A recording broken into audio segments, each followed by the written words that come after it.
What's up, everyone? I'm Jeff, I'm Silas. and you're listening to Death Metal Daddies.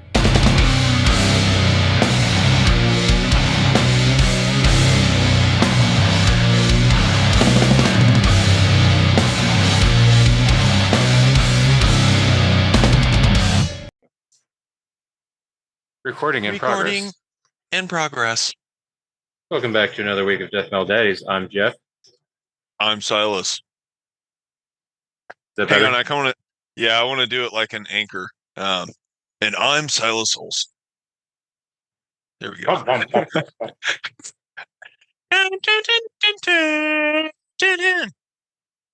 Go fuck yourself, San Diego. So I was saying, you decided to go naked this time. Yep. Yes. Although now that we have video, Oh, not yeah, as true. not as believable anymore. Yeah. Wah, Um. wah.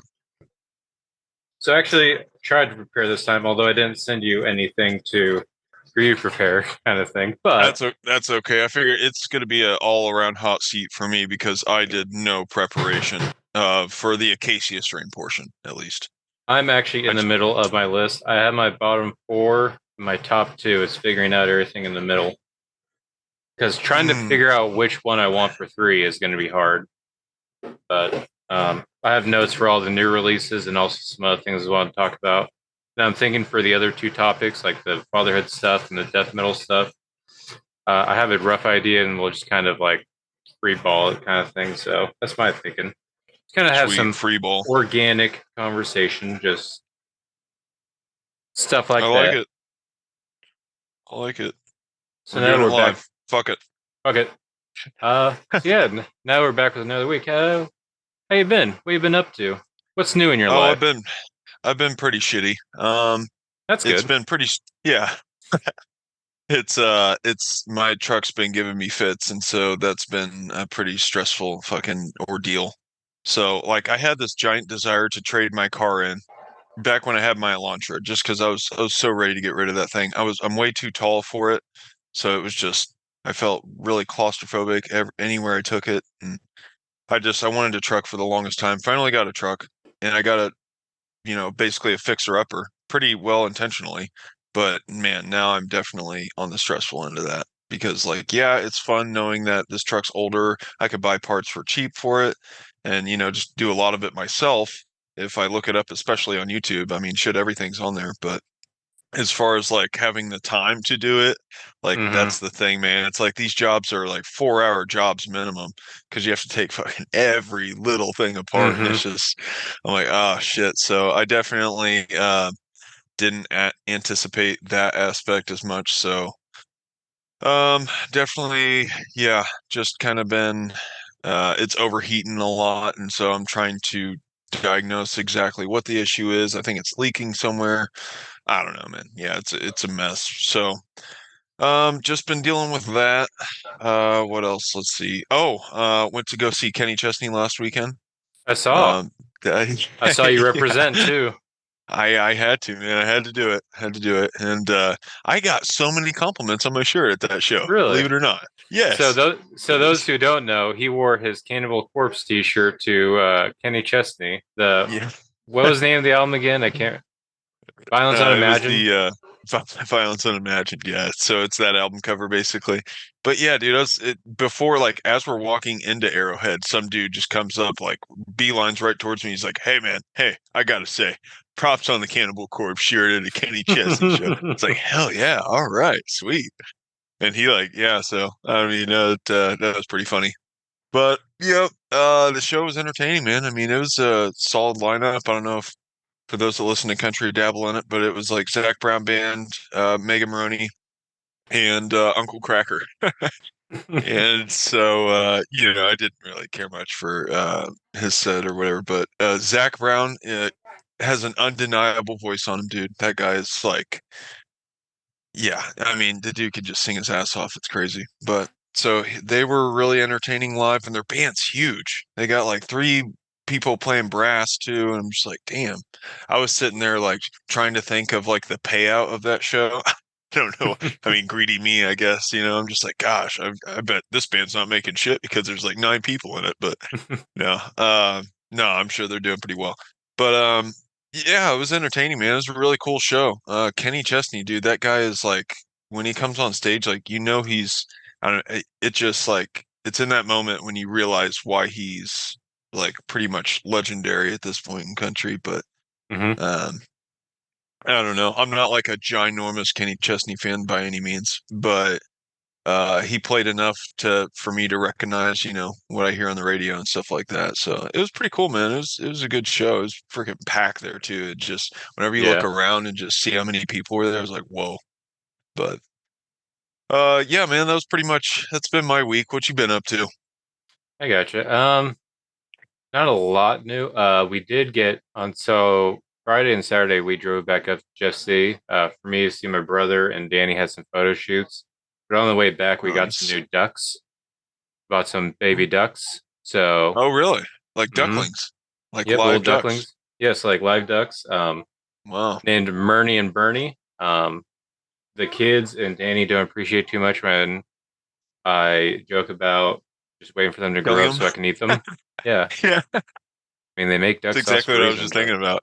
I was gonna ask you what you plan on cooking them with, so yeah, we're eventually want to get chickens just so we don't have to buy eggs anymore.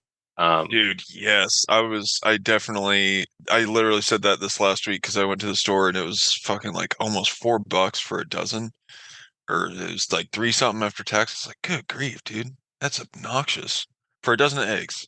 I felt like it was literally like a dollar something last year. I don't know, mhm, maybe not, but it yeah, seems like that it goes in waves. It seems like there's waves where they're like cheap as shit, and then there's waves where it's expensive. and I don't know what's causing that because I was talking to I work with someone who owns like I think she says she has about 100 chickens, but she was talking about she has some Mhm. breeds of the chickens. Like there's two different breeds.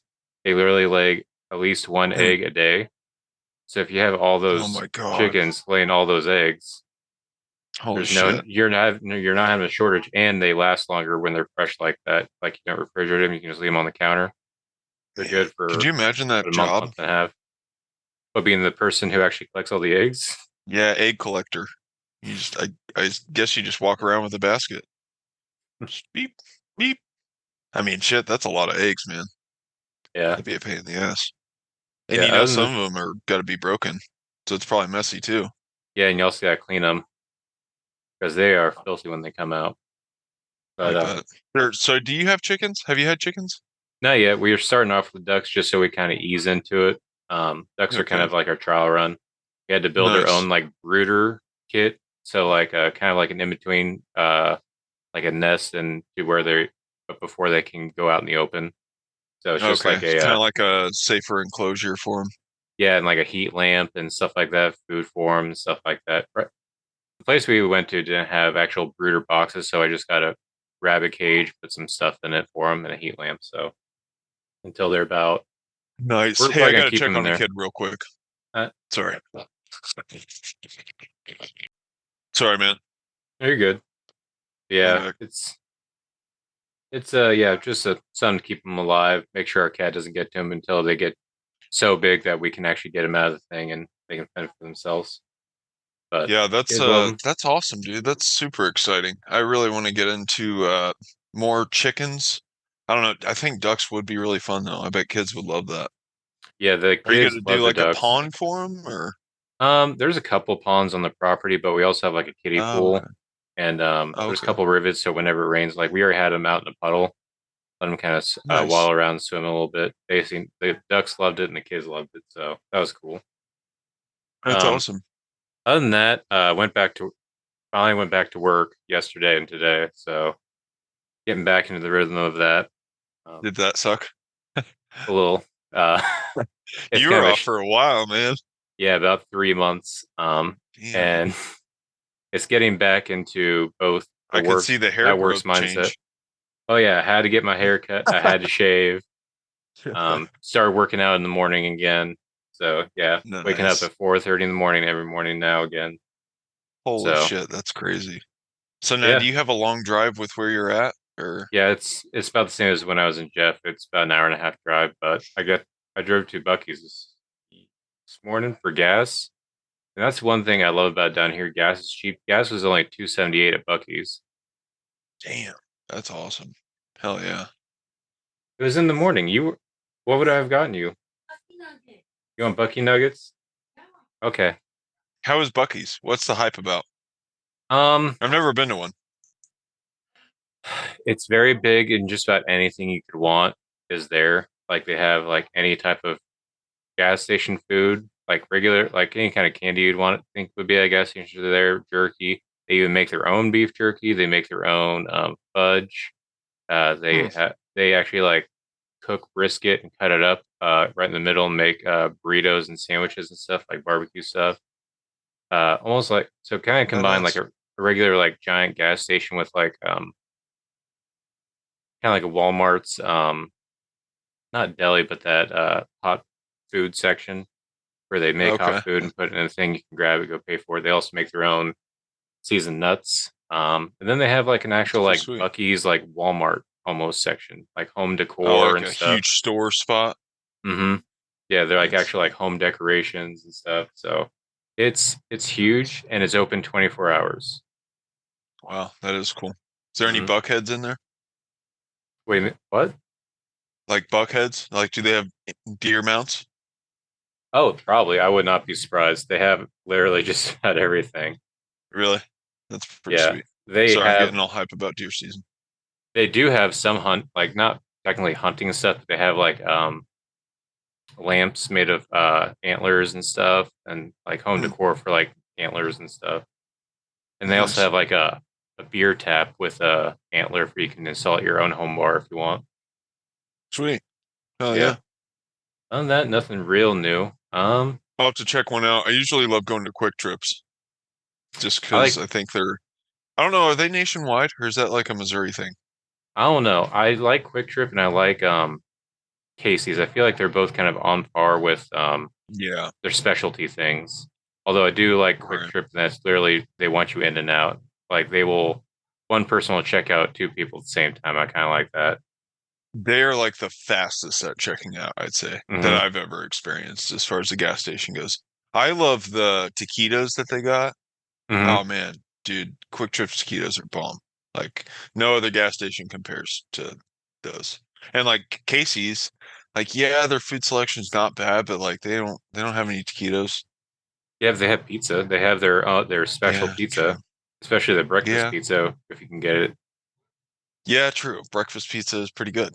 And see, I don't think Quick Trip, I mean, they probably do pizza, but I don't think it's like comparable to Casey's. So, yeah, I don't know. Yeah, They both got things going for them.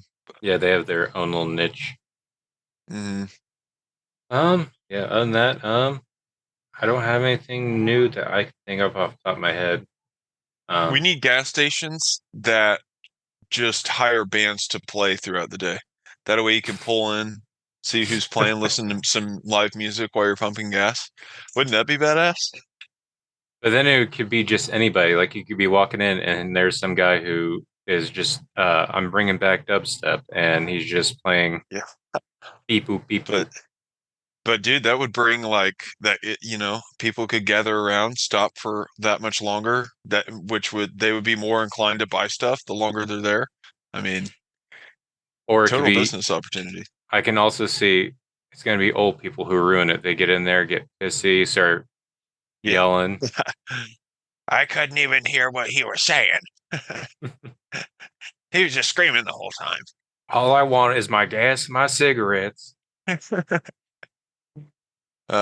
Would be cool, maybe. I don't know. I'm pretty sure I don't know. I thought of that because I was pretty sure I saw a metal show that was performed at a Bucky's not too long ago. Did you I can see see that? It's that. like a viral clip. I didn't Yeah. actually see a video, but I can see that because they are huge and their parking lot is like, so they have, I don't know how many lanes. I want to say like maybe like actually 50 gas stalls just like spread Holy across this shit. thing. And then two Damn. separate parking lots on both ends. Like it's huge. They even have Good like a grief. dog walking sidewalk that like they can lap around behind it. Oh wow, that's cool. A lot of truckers like take their dogs on walks or on their trips with them, so I'm sure they use the hell out of those. hmm That's pretty sweet. But yeah, I don't know. I thought I saw that. I mean, I don't think I'm making that up, but Yeah, I can see um, it. I mean, they could it probably it get away looked with it. crazy. Yeah, it was in a fucking it was a big ass parking lot, so I don't know. But yeah, maybe someday. I gotcha. Ready to talk about some new metal, or is there anything else new in your life? No, man. Yeah, we can dive in. All right. So I try to keep it short this week. Obviously, we only had uh, four albums, four full length albums this week. I tried to add a fifth. However, apparently the band accidentally leaked it. They were just trying to, Mm. and it was only up for like a day. So I uploaded it at like 11, and I woke the next morning. It was all gone except for the one single that was "Hunt the Dinosaur." So just that Oh one yeah. single. Yeah, just the Yeah.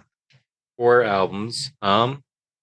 Is there any that you would like to talk about? I obviously have. I think we probably have the same favorite, and then I have a second favorite, and then kind of goes down from there. Just the kind of a ranking thing. But what was Yeah, your I mean, I favorite? can I can comment on each one of these things.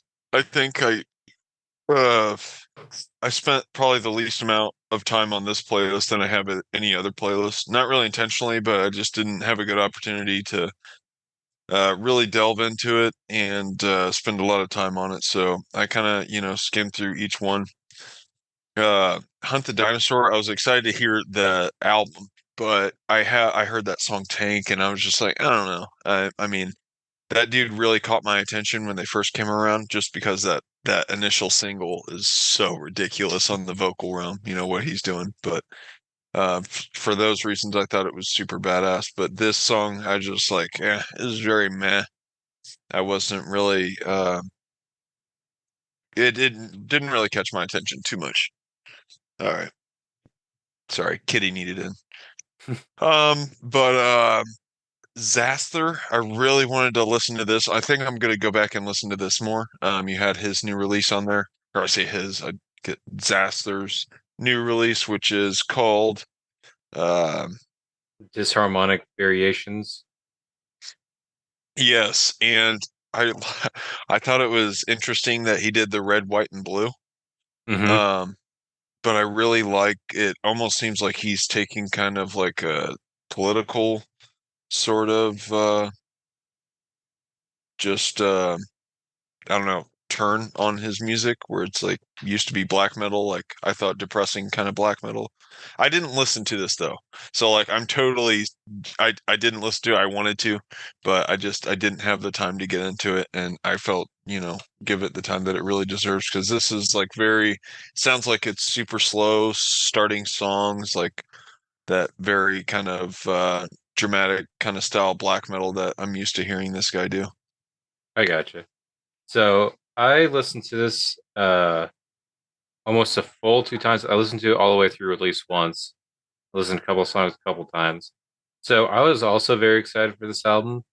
However, right before I listened to it, I found out he actually stopped doing black metal to that in 2010 and switched this project into more neo folk. Oh shit. Okay. I wasn't even So aware.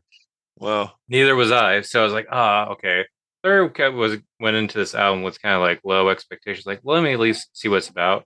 I would still say there is black metal in it. Like I noticed, so it's still like he's doing weird things. Like some of these synths, there's a lot of synths, but they sound very like he made them on Fruit Loops Studios or whatever. kind of like Uh, Burzum. yeah, kind of like Burzum, or even it specifically reminded me of the early symphonics and early Emperor, like very Oh, like okay. just all abrupt and very kind of like like kind of was like Yeah. the I don't know what you call it, but like the stock stuff you would get on a keyboard and just playing Yeah, I around know what with you're it. talking about. Sure, But yeah. the song is the first actual song, not because I guess the first song is an intro, but the second track, first song, Mirrors Made of Misery. It still does that like weird, like symphonic stuff, a little folky, but for some reason, like the double bass is slowly kicking in, and it's like sounds like heavy double bass. Doesn't really fit. It sounded like the guitars are playing black metal, but they sound like they were underwater. So it's Hmm. very weird, but eventually they actually came fully through, and that's when it was like, okay, this actually does work. I see what he's doing, building that tension, and but yeah, the whole album is instrumental. There's zero vocals, and it kind of goes back and forth Oh, between wow.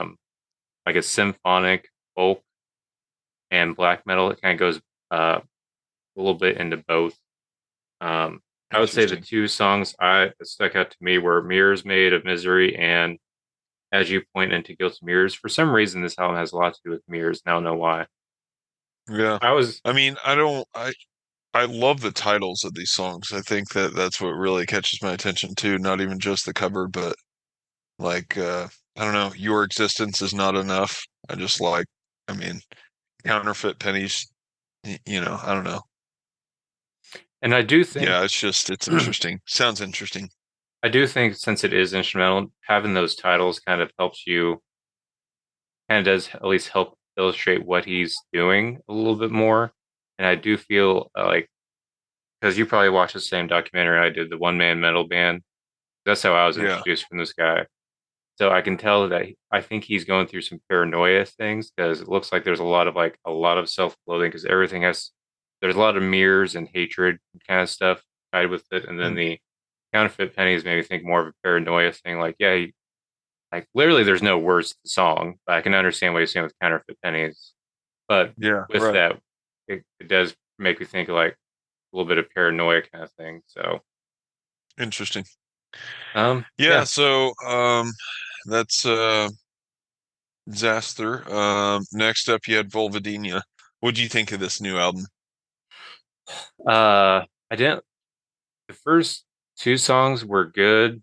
I didn't get to them. However, the rest of the album I did love. I have a lot of songs that I wrote down that caught my attention, like the title track "Enta Benny," and Mhm. my favorite song was "Mem Lombo" or "Mam Lombo." I can't read my own handwriting. Okay. That one was fun. That had a very like it almost made me think of like if you combined like newer Chelsea Green with Born of Osiris, kind of like it's not like a lot of pinch harmonics, a weird meter for the riff, like just over and over again, and it just repeats Yeah. that same thing over and over again in a very groovy way. I thought that was fun. Yeah, Mom Lambo, It Follows, and I thought it was interesting they had generational segregation on it, seeing that from South Africa, which has issues like that. So I thought that was interesting. Yeah. I don't know, man. I was really hyped on this album, but for me, I think it fell short to that hype.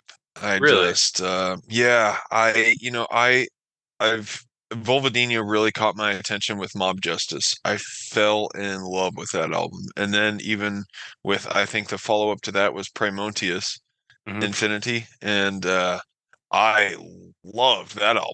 And so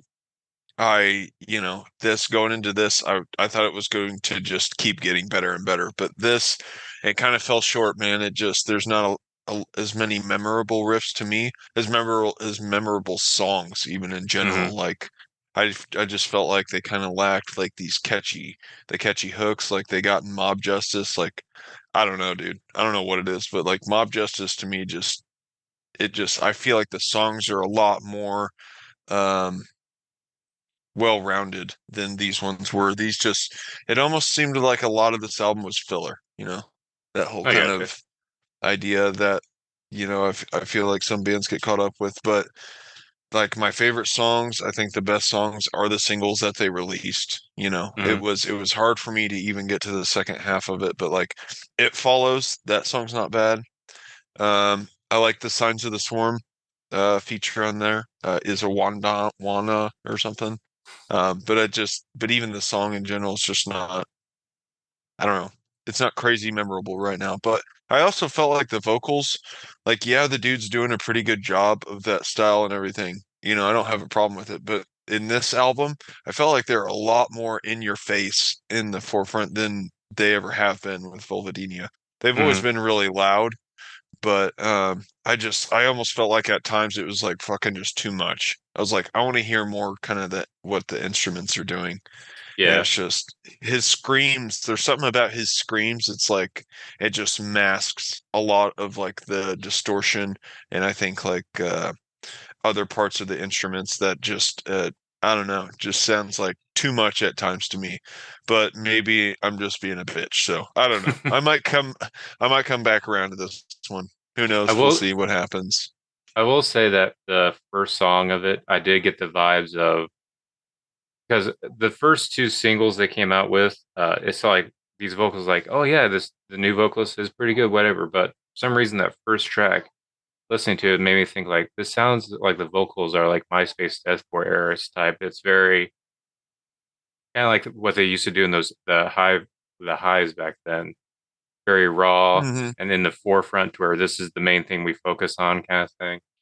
The Right, rest yeah. of it kind of goes to normal throughout the album. But for some reason, it takes off with I don't know if they mixed it different throughout the album. I don't know, but it was a little weird at first. Yeah, I do think I can see the feeling of it's not the same as it was before, and I think they might be because they are maybe trying to refine themselves because they I don't know how big Duncan was into writing everything, so maybe there is a lot of Yeah, trying to reconfigure how the band dynamics work kind of thing, especially since sure. this new singer is also doing the guitars. So I think that Right. might Yeah. also be Well, part I of the mean, thing. and the songwriting, I mean, I would expect that. I mean, I assume that Duncan used to be the writer, the Hmm. songs, but I guess I don't know that 100% or not. So, maybe that's something this new dude's like taking on too, is like the whole lyric aspect. And, so I don't know. But I guess, yeah, who knows? I might come back around to it. Next, I you got you. had one I was super pumped, Wormed. Fuck yeah, dude. Omegon. Like yeah, I don't know if you're still a Worm fan yet or not, but now this album I haven't I don't know, man. It didn't hit me like Old Worm has. I really love their EP from like 2019 Krieg Zoo or something. Or they got one in 2016 and one in 2019. Um, they're two different EPs, but those are stellar. I think they have really a lot of catchy shit going on in those songs. This new album, Omegon, um, oh man, they got super mathy, very chaos, very just all over the place. And like, yeah, it's like I do like it, but to an extent. And like, so this, I wasn't really feeling it, but I feel like this is some insane musicianship going on in this album. Like just the timing of their shit, what they're doing is just so complex. Very ridiculous music. If you're into like the whole mathy stuff, blast beats and slammy squeals, then, this is like the band. So, Hmm. but did you listen to this one? I did. I liked it. It kind of reminded me somewhere cross between somewhere of if you took Defeated Sanity and combined it with the newer album by Deeds of Flesh, kind of that vibe and that musicianship where it had the theme seemed to have the vibe of Deeds of Flesh new album, kind of like Yeah. futuristic uh, robots and aliens and stuff. But then it had like Defeated Sanity's vocal style and then the complexity of the music with it.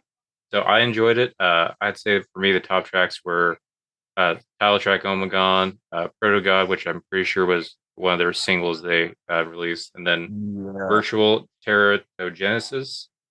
I did like it. However, uh, it is one of those things where it's a lot of chaos and it is super heavy with slammy vocals to where uh, kind of near the end it loses steam for me. Um, Hmm. so, but it was good. I I did like it. I don't know why, but the vocals are definitely a highlight, um, a a prominent factor of why I listen to this band.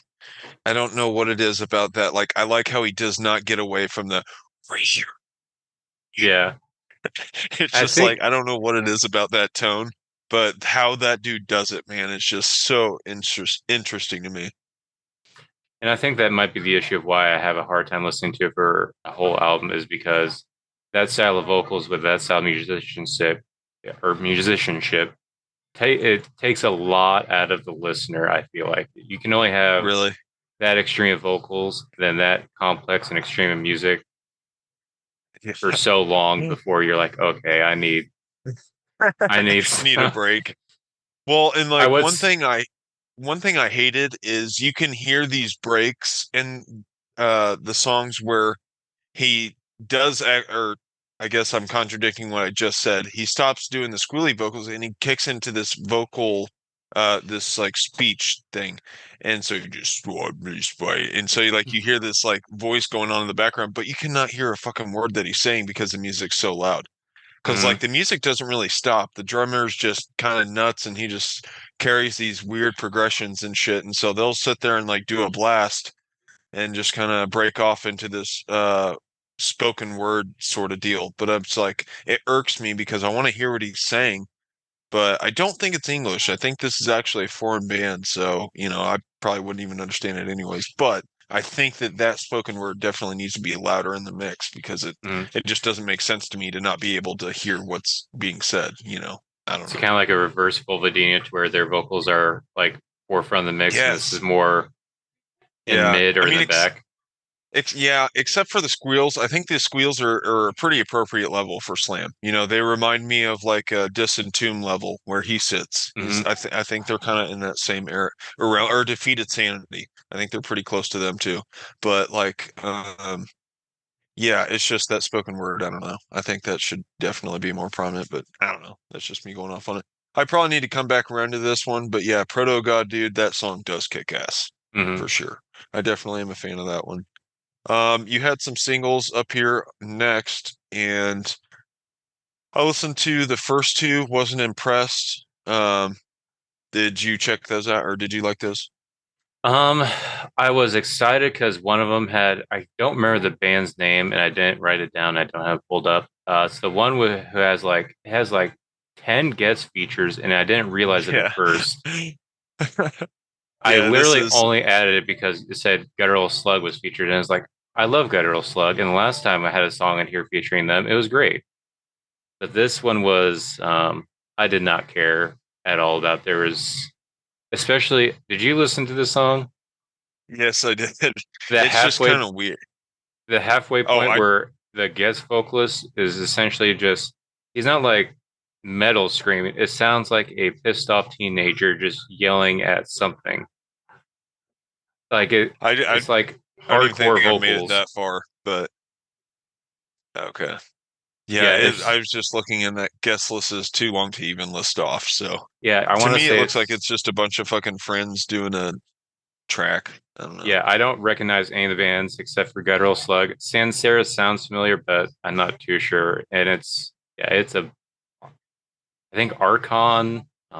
Yeah, I can't remember. I can't even remember the original thing, but there's it's a lot because it sounds like even one of the guest features hops on with 3 seconds left in the song and says three words, and then that's the song. Like you think another verse is coming up, and then it just ends. So that was a lot. I don't remember the other singles except for Peeling Flesh, Oh fuck yeah, Shoot shoot to to kill, Kill. Yeah, that dude. was good. Unexpected So rap part. yeah, 2 episodes ago, that's what, or maybe it was last week. I can't remember.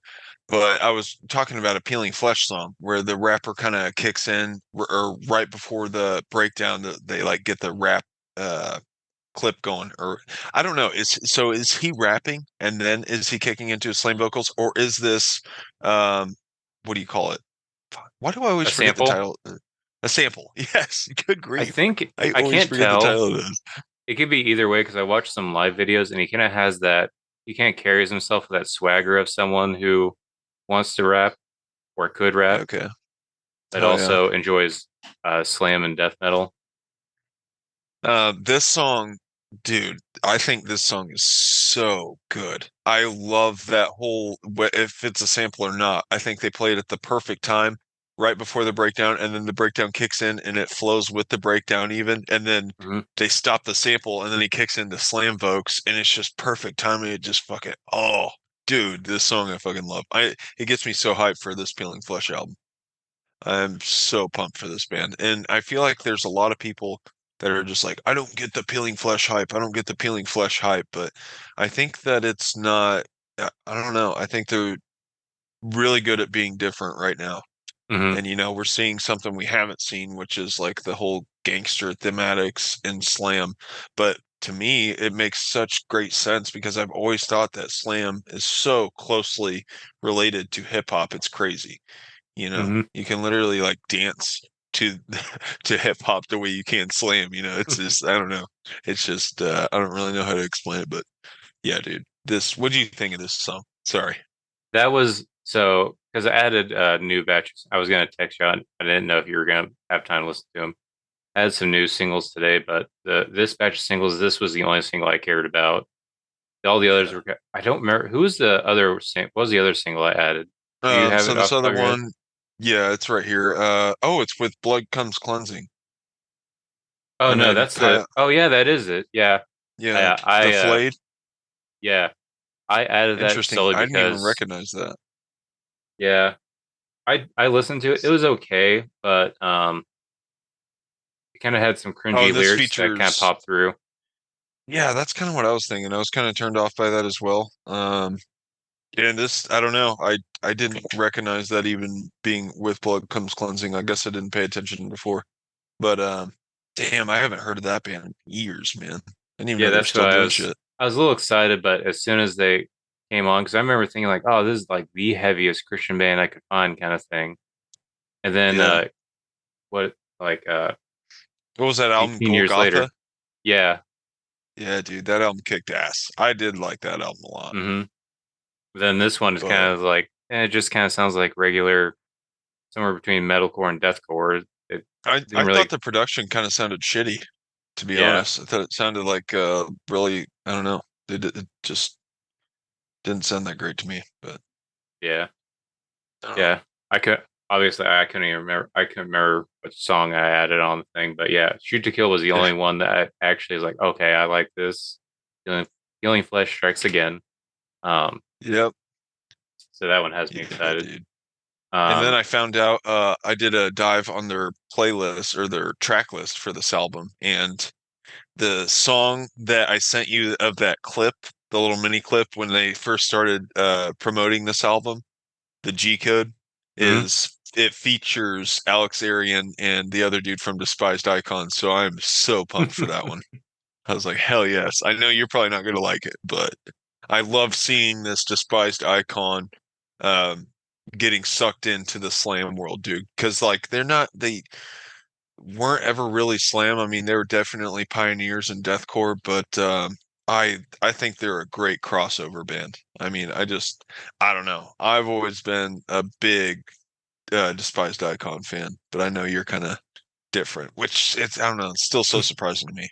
Still so I don't surprising. know. They're just one of those bands that something about the vocals, it throws me off. I know there's two of them. I think it's just the hardcore mixed with like It's whatever a the other very guy's doing. attitude style. Yeah, Yeah, and I wasn't really too into it. I feel like I had to it's one of those things I had to be there when it was in the moment kind of thing, and I wasn't. yeah, I was yeah. Fair sucked enough. into deathcore by like As Blood Runs Black, Job for a Cowboy, Whitechapel, bands like that. Despised Icon I've Yeah. heard about, but I'd never listened to them kind of thing until later.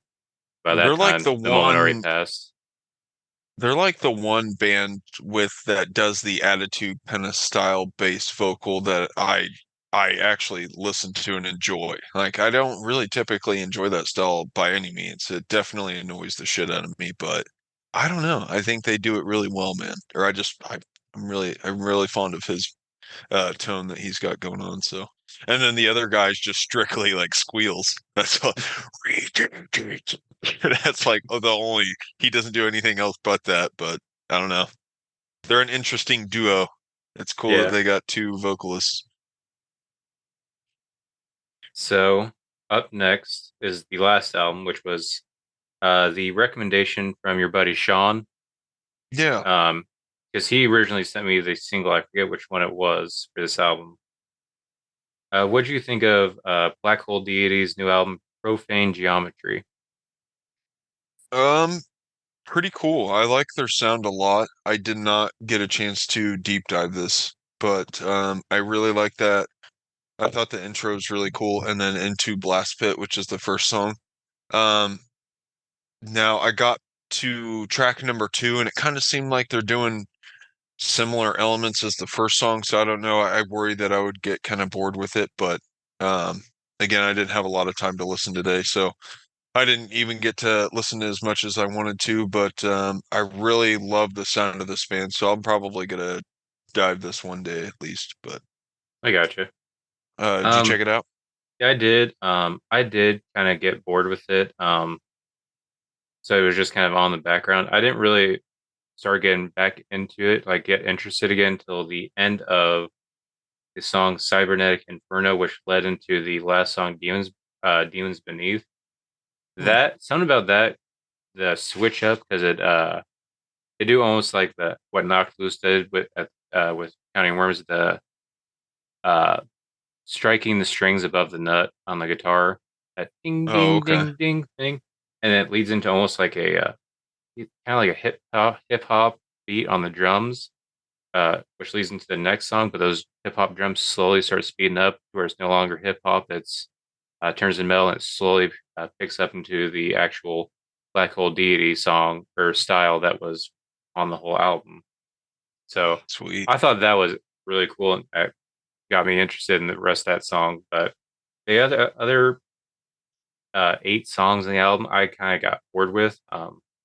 I think it was just um, I just got done listening to Wormed, so yeah, this is probably something I'm going to come back to. But right now, I'm not feeling it too much. Just kind of like that weird, cool part at the end of the album. But I Yeah. do feel like it's kind of somewhere. It's almost in the same similar vein of like Benighted or but more technical. I feel like so.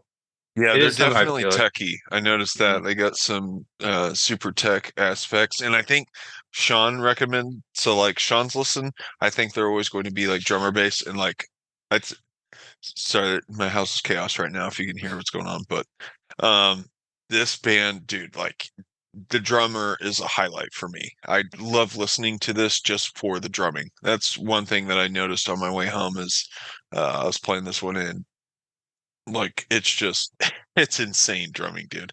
But it's super technical. Um, that dude is a fucking badass drummer, whoever it is, and it might be someone prominent.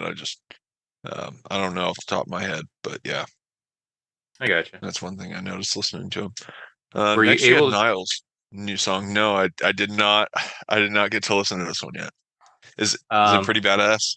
it's uh I saw some people commenting like this is back to old Nile, and it kind of is because it's Oh super yeah. short, but it's super fast and heavy. It's kind of like the song title suggests. Was it a strike the secret fang or something like that? Yeah, to strike with Secret Fang. Yeah, it's quick and it cuts deep. I'm very excited for the new Nile album. It's crazy. Yeah, it's Yeah, like 2 minutes. yeah, That's nuts. I'm very excited for it. Stuff like this, and then even the other song, the one Dude, about that new cover is sick. yeah. What's it? The Underworld Awaits Us All. Is that what the new album's gonna be called? Something like that. Yeah, dude, it looks fucking awesome. It looks AI. It's AI generated. I don't know. I haven't seen any controversy. So, Yeah, I know. If it was AI, people would be shitting on it. So, so while we're I on the mean, there's topic, definitely got to be. what's your opinion on bands using AI art? Yeah, I guess it's a good point to talk about. I mean, I don't know, dude. It's like when you think about it, it's like, well, I mean, they've always been using some aspect of AI. Like AI is essentially like computers. I mean, it's like, it's fucking digital. I mean, I don't know. Solely AI, like if they're just typing in words to a give me the devil in front of a upside down cross or, with some blood and stuff, then, yeah, I think that's a little unoriginal, but I don't know. I mean, me personally, I think it's more fun to pursue an actual legit artist that uses instruments. I mean, I like a human touch. I like a noticeable human touch in art. So Hmm. it doesn't really appeal to me. Am I going to shit on a band for doing it? No, I don't think so. I mean, I think that's a little excessive. Like, I mean, looking at this Nile cover, like it looks pretty damn awesome. Looks a little too Hmm. perfect. So it's like, Yeah. I don't know. I mean, but uh it's like we've said though, like there's AI images that are so imperfect, it's ridiculous. The more you look at them, Hmm. their faces start melting, fingers start blending in together. It's weird shit. But Speaking of what's that, your stance? well, So what you're talking about, like someone pointed out, like if you look at the new Deicide album, because you know how that had some controversy with its art being AI. If Yeah. you looked at the tongue, No, I haven't. it's pixelated. Oh, really? Hmm. Yeah, if you look at Interesting. it, it it's AI, so that it did a terrible job with the tongue, and somehow it made it to the album art that anyone can buy now. Huh. But yeah, my opinion is so. I mean, I'm not in a band and I'm not an artist at all, but the main complaint I see is that it's taking away jobs of actual artists. However, in my opinion, how many bands have actually just the artist is the person in the band? They just make their own album art. So how is this any different than if like Behemoth, they had a couple early albums where Nergal would draw it. How is that any Mm, different from him using AI kind of thing? So yeah. or just like Discord and Access, the grindcore band, their last album was the one of the members just went outside, took a picture of the sky, and they made that their album art. Like, how is this any different from someone just using Huh. an AI image? Like Yeah. sometimes you just need some maybe some bouncing off points, and maybe they just give you a perfect one. It's like, all right, we'll just take this, maybe airbrush it up a little bit. I don't have too much of a problem as long as it is actual good ideas and it comes out good, and also so not make sure not everyone is doing it, because obviously there's going to be great album artists that people are going to seek out, like the guy who does his name escapes me now, but the guy who does all the oil painting for album arts, like the Oh, Elon art. Illyring Cantor or something like that. Yes, that guy. He did like Malevolence's, a couple of Dude, Malevolence albums, Venom Prisons that albums. that dude He's is a great. phenomenal oil painter. Like he's got to be one of the best. And he fucking bangs out paintings like crazy. Like Hmm. every damn near every metal band's had him now, dude. It's insane. I want to say And he's they're doing all at least three or four badass. albums a year of just album Yeah, art, and I don't know how long it takes him because it looks so intricate, so yeah, detailed. very detailed. It's crazy. And oil painting, man, that's tough from what I've heard. You know, Hmm. I haven't even really got into that sort of painting, but I've heard that oil is significantly harder than what do you call it, acrylics. So I don't know, but definitely that shit looks fucking awesome. He's by far one of my favorite artists. So I do think like what we're talking about, I do think it could kind of and kind of make more artists be like on his level kind of thing, because obviously AI is not gonna. I mean, I think eventually at some point it'll be able to get to that level, but right Sorry, my now, cats drive me crazy. oh, you're good.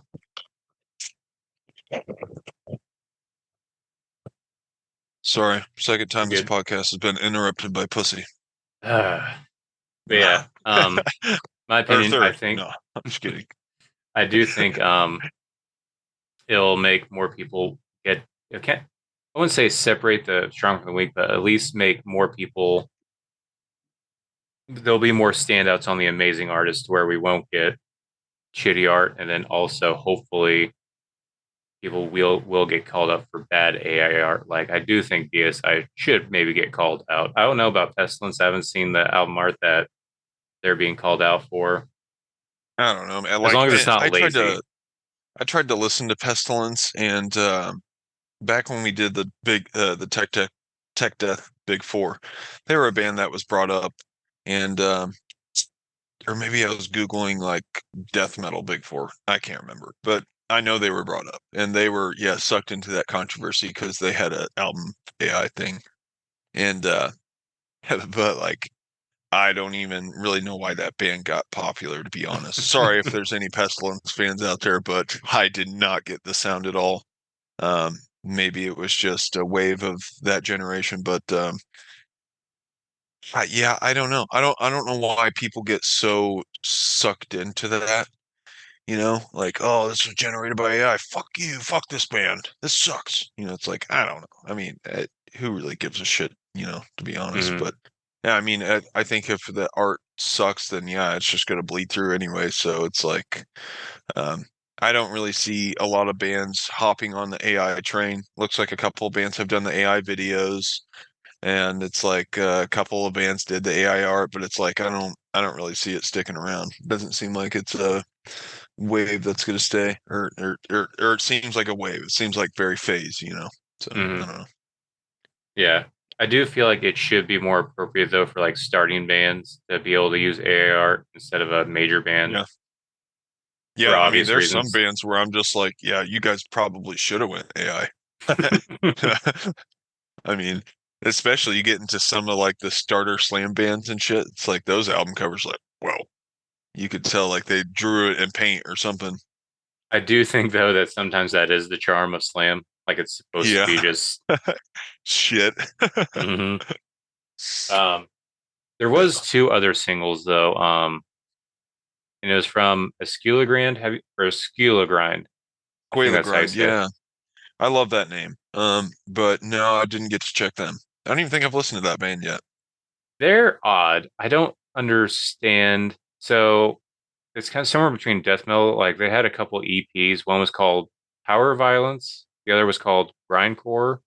And I think it was their attempts to both doing both styles. They're still death metal core, but it seems like they are trying to like for one they're doing trying to do power violence. The other one they're Hmm. trying to do grindcore. I want to say the guy from Napalm Death, Barney Greenway, I think that's his name. Oh, He okay, did yeah. a song with them. Oh, But interesting. this one of these new tracks that has them doing clean vocals, which to me doesn't really fit. A little weird. The other one's a normal song by them. Um, I think they're an okay band. I do think they could be promising. However, I feel like there's a lot of hype from a scene of mostly deathcore kids and like hardcore kids. So that's why I don't understand because these kids aren't Hmm. usually um, fans of grindcore. So I don't understand why this band is getting the hype from that crowd kind of thing. Interesting. Yeah, it's kind of like the peeling fe peeling flesh with deathcore. Like I see the deathcore kids shitting on peeling flesh, you know. So it's like I I don't know. do know Skiller Grind was getting in trouble with some of the online Yes, stuff. I was gonna say I saw him in some controversy. I can't really remember it off the top of my head, but So I guess I think the guitarist quit for safe because the rest of the band was ignoring his safety concerns. I don't remember what the concerns were. I think it was something about hmm. how the stage was set up and like some bit about being too loud. Then I think it was a Oh touring manager and the bus driver or their driver quit. The driver accused the band of ignoring that the tour manager was making sexually inappropriate jokes, and then the band not paying her. Tour manager said his point, but also yeah, they are toxic people kind of thing. And then there's photos shit. go around that because like they try to promote like this DIY uh, grindcore aesthetic. Then there's pictures going around that the drummer is actually a member of the Freemasons in his town and is actually like a hedge trust fund baby kind of thing where they're Jeez. paying for the band. I Good don't know how much grief. of it's true. Not They trying to got a shit on rough this band, start. just saying what everyone's saying out there that I'm seeing. Wow. Interesting. So, damn. Yeah, they got a lot of shit going on, it sounds like. Yeah, it sounds like they got a little too big in the wrong crowd kind of thing. Um, but I mean, they're not bad. I would still check them out. I'd still obviously I put them on the playlist. I wouldn't mind seeing them live. I think they'd be cool. But this new song I'm not too into. One of them at least. I think Turbulence is the new song name. But yeah, Okay. other than that, that's all the new songs. I did have some new metal news. Hmm. Uh, get your thoughts on them. Did you see the new Nile tour announcement on who they're I with? sure I sure did. That Get looks excited. pretty cool. Yeah. Interesting. Pretty interesting. Nile, let's see who else? Cycroptic Yep. and 6 feet under. oh yeah, that's okay. I knew there's a bigger name up there, but I forgot him probably for good reasons. But And then no, opening is embryonic. I think it's anomaly. We reviewed them a couple weeks back, and I think both me and you said like, "Nah, I'm oh good." yeah, yeah. Oh yeah, that's right. Yeah, it was like one of the god awful snares, I think. So yeah, maybe I can go to that show and make my fucking ears bleed. But Yeah, I saw that's at least coming around here. So, Yeah, but St. that's cool. Louis. Hmm. It's on a Wednesday, but that's all right. It's in Yeah, January, so not much is going on. yeah. I think this proves our theory because I have two tours that were announced. Both of them are coming in this area, but they're all in winter. Um, Wow, really? yeah, Nile and 6 Feet Under are coming to St. Louis in January at the Red Flag. So at least it'd be a cool venue. You get to be right up next to him like we were when last time we saw Nile. Yeah. Speaking of For last time we saw for Nile, some reason, I feel like 6 Feet Under and Nile together have the potential to sell out a lot of shows. I think I like can Six see Feet that. Under, I feel like they have this interest right now that's like Chris Barnes has had so much shit brought on him in like metal news. It's like I'm gonna want to go see him just to see what the shit talking is all about. I want to Hmm. see like I kind of want to see him live just to see how it is live. But I gotta say, 6 Feet Under's music, like the instruments, dude, it's fucking awesome. It's really Hmm. cool. It's like the riffs are solid, drums are solid. It's like band sounds really good, but then like I can't help but just not really get into Chris Barnes' vocals. Like so I don't know, man. Maybe, maybe a show would be a game changer for me. I can see it being a big crowd because from what I saw, this is the first time they're touring in over a decade. Oh, wow. Okay. So hopefully that means he's had enough energy to, and also he quit smoking weed, which he was super all about all the time for the longest time. So I guess I don't know Huh. if that's like helping him focus, have more energy. I don't know what it is, but hopefully this kind of rest and sobriety is going to help him put on a good show. Because I have seen videos, he usually just stands there. A lot of the vocal performances I was seeing were a lot like his last album, the Nightmares of the Decomposed or whatever, to where it just sounded shit. But this new album, I liked it a lot better. I thought it was a good redemption album. A lot of attitude, so hopefully he brings that with him. I did what I want to say. Speaking of Nile, since we were talking about last time, I also found the set list. I still have it. Oh, yeah, nice, dude. That's awesome. I forgot you got that. I forgot I had it. Yeah. That's Um. freaking sweet. That was a really good time to see Nile, I feel like. We were had to Yeah. be one of the last shows to see them with that lineup. hmm And I Yeah, and think we got that to was see some good songs because there's still. I don't see a lot of people talk about that album that much, but it has one of my favorite songs by them that's newer. That In the Name of a Moon, oh yeah, okay. with that really cool riff and the weird Egyptian intro. I remember the crowd being super into it. I don't know if they play it anymore. Yeah, Hopefully they still play it, but that was a good time. it Good was, time. man. I was drunk as shit when they got on. I And remember. I was I many think PBRs down. wasn't it all just them and like three local bands? Yeah, it was a pretty small show. But I loved it because like I felt like we were like right there. For some reason, I Hmm. feel like they were playing on the floor. Were they on stage? Or were Yeah, it they was on at the the Foo floor? Bar. Yeah, that's right. Okay. I don't know. I think it just Hmm. felt small because there wasn't that many people, and also because it was literally just like three local bands and then Nile. I do think this Yeah. show has a potential to be a lot better and a lot bigger with actual like touring bands, and one of them being Yeah, I Six think Feet so. Under. Right. I think they could have a bigger, way bigger stage presence than when we saw them for this one. Hmm. Um, Yeah, it'd be tight. Next up for news, this is kind of a softer type of metal, but Del Wears Prada announced a new tour Hmm. um, with, Oh yeah, I think I saw that actually. yeah, they're coming to Lawrence They're again playing in with the some heavy winter. bands. I can't remember the bands though. Oh Do shit. you remember Hang what they on. were? Well, I thought they were heavier than Devil Wears Prada. I want to say it I was could like be Del Wears Prada is totally wrong. Eternal was the name of the tour, so I'm hoping that means they're going to play like a lot of old stuff mixed with new stuff. Was it Chelsea Grin or? No, they're with As I Lay Dying, I thought. Maybe it is with Chelsea Green because I want to Oh, say As I Lay Dying is happening yeah. right now. Yeah, I think you're right. Let me see. Silent Planet, Like Moths to Flames, and Greyhaven. Oh yeah, shit. I don't know what I'm talking about. I think those are all probably. I think I probably saw something different. Yeah, they're coming in November. Yeah, November Huh. at the Granada. So I think that would might be fun. I don't know. It all depends on.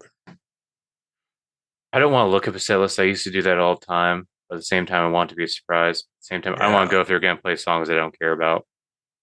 Yeah, I did that with one show and it was a Meshuggah show and I'll never do that again. But look up the Cause set like list.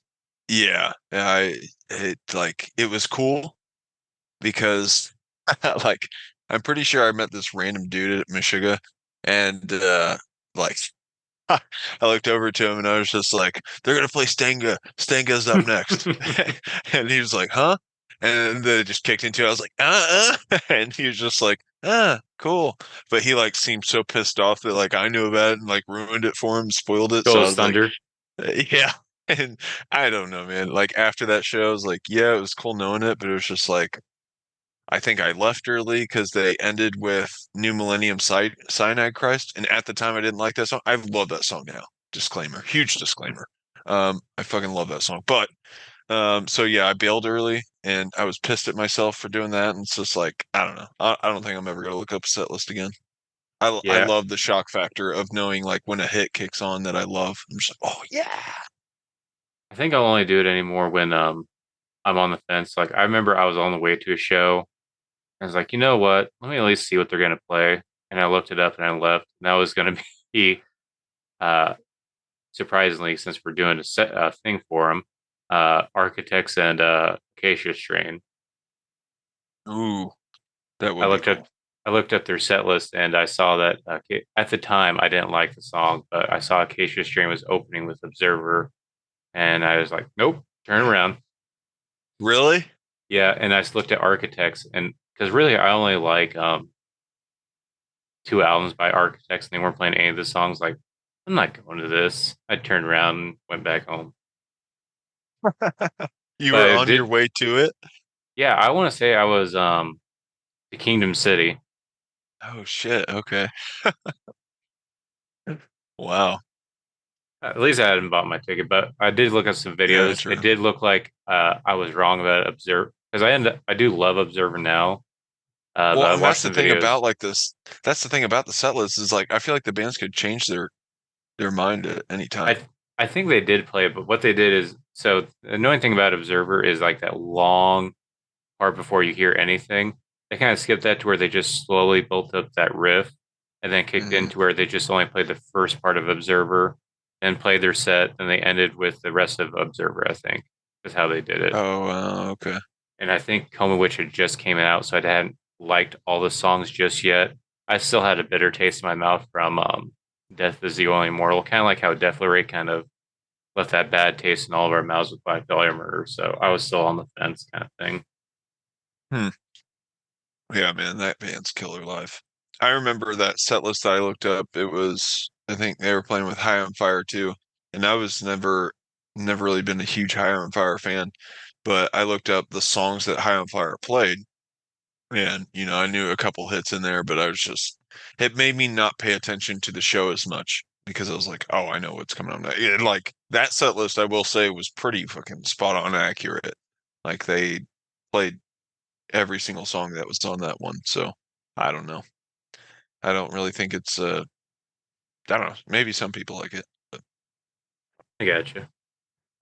Last thing for metal news I have is a new album has been announced for the band 1349, the black oh, metal Norwegian band, coming oh out yeah. October 4th on Season of Mist.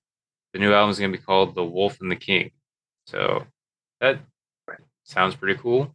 Looks pretty Yeah, it cool. does. Um, I liked I think their past two albums. Is it Infernal Gateways? Was that the last one? Uh I don't know, man. I have not actually listened to I don't know that I've listened to like their last couple albums. And then The before last that, one I Massive listened to Cauldron of was Chaos. yeah, that was the last one I listened to. I actually love that. Massive Color. Yeah, but such a ridiculous title. That band is kind of ridiculous, but I don't know. I love them. Yeah, I don't know. I'll probably check it out. When's that coming out? October 4th. Hmm. I feel like they always have like a fall release. I don't remember because I feel like it's been what 5 years since the It's last probably album been came out. a lot of years. Yeah. So I want to say it was Their like early albums, 2019. man. Their early albums are so damn good. Hmm. Hellfire, that whole fucking album I can listen to front to back and love every single bit of it. They got such a gnarly ass sound. But yeah. That's cool, man. 1349. I feel like I've kind of missed that band. Yeah, yeah, it's been a They're the minute. one I love them because they covered a Pink Floyd song. And I actually Which like it. one Um was it? Another brick? no, it's an odd one, not one that anyone would really cover. And I think it's actually even close to an instrumental that Pink Floyd plays. Something about a sun. Oh, set the controls for the Uh, heart of the sun. yes, that's it. Yeah. Okay, They covered it so interestingly. It's like a long drag out song. I think it's like 8 minutes or something like that, but very badass. Um, yeah. I got you. Oh, yeah. So that's all I have for Maryland news. Do you have anything for Maryland news? Nope, All I right. don't think so. So transition. Hey, let's talk about some fatherhood stuff. So I was thinking,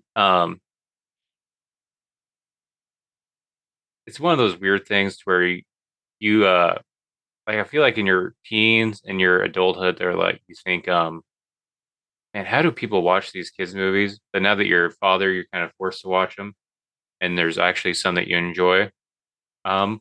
What are some of the favorite shows or movies that your kids like to watch? You're like, you know what? I'd rather you watch this than this because I actually enjoy watching this. What are some of the favorite things that your kids Um, like that you like? So like with Parenthood, I feel like you become a fan of animated films. I mean, I guess I can't speak for everyone, but I actually have really enjoyed like watching animated movies ever since my kids were born. It's just because I feel like a lot of them try to incorporate some sort of like uh little innuendos for the adults that are watching. And so Hmm. sometimes those can be funny. Um but like I mean my daughters are really big into the Despicable Me's. I love Despicable Me 3 because it has Trey Parker in it. Hmm. And so like Lux has been on a wave of Despicable Me 3. I'm never upset to watch that one because like, I think that dude is like the perfect character. But I love that they even acquired him. I think that that movie is freaking perfect and it's hilarious, dude. And like the dance battles that they have in it to the stupid cheesy 80 movies and like even even his origin story, he's like a child star turned villain. It's such a great idea, dude. I love that movie so much. But it's like she likes to venture into YouTube to watch these fucking weird like mom and like dad and daughter uh like Russian family videos where they like unbox toys and they play and her voice is like tuned to like talk like this. And it's just like I'm like, oh, I hate that shit. So like anytime she's like trying to watch that, I'm just like, hey, why don't we put on a movie? Or. Hmm. It's just like, oh, I hate it's a weird wave of like, YouTube and kids like they like watching does your kids like watching the unboxing videos, like opening toys and playing with That them? might be what it is. I every now and then I catch them watching like this. Some it's not. It's like a family. It seems like, and I don't. I guess they're not speaking English, but it's like sped up, and they're like just like it's dumb. I don't get It's so what it weird. Yeah, is. I Yeah, know. I don't either. I usually try like, no, I feel like you're having brain rot or something going on. I I don't want. know, dude. It's like, well, it's like to me, it's worrisome because I feel like they're living another kid's experience. It's like they're getting that enjoyment out of like that kid playing with that toy. Like, and it's Mm, literally just a video of this kid playing with this other toy. It's like, no, like, you need to be outside playing with that toy, like, fucking mm. not watching some other kid and like getting a high from that. I don't know. It's weird, man, but at the same time she enjoys it. Like I'll let her watch it every now and then, but I definitely try to minimize that shit. Um, yeah, man, media is hard, dude. I feel like there's so much weird shit out there. And like there's this weird phase of like shit toys, like poop toys, poop Mm. keychains and like little stuffed poops at Target. I'm just Or like, the what ugly is the dolls. fucking shit? Yeah, it's so weird. Yeah, ugly dolls. Or like, and then there's this I mean, I might actually get Lux this. It's the Despicable Me fart blaster. And so Oh, Jensen wants that. he, yeah, I saw a commercial for that. I was like, no way is this shit real. And it's just like, what, dude? So yeah, I don't know. A fart blaster toy. It's like it's so ridiculous. I might have to get it. I don't know. But it's like I kind of don't want to. I don't know. I don't know, man. What's your thoughts on it? What are you trying to get the kids to not watch?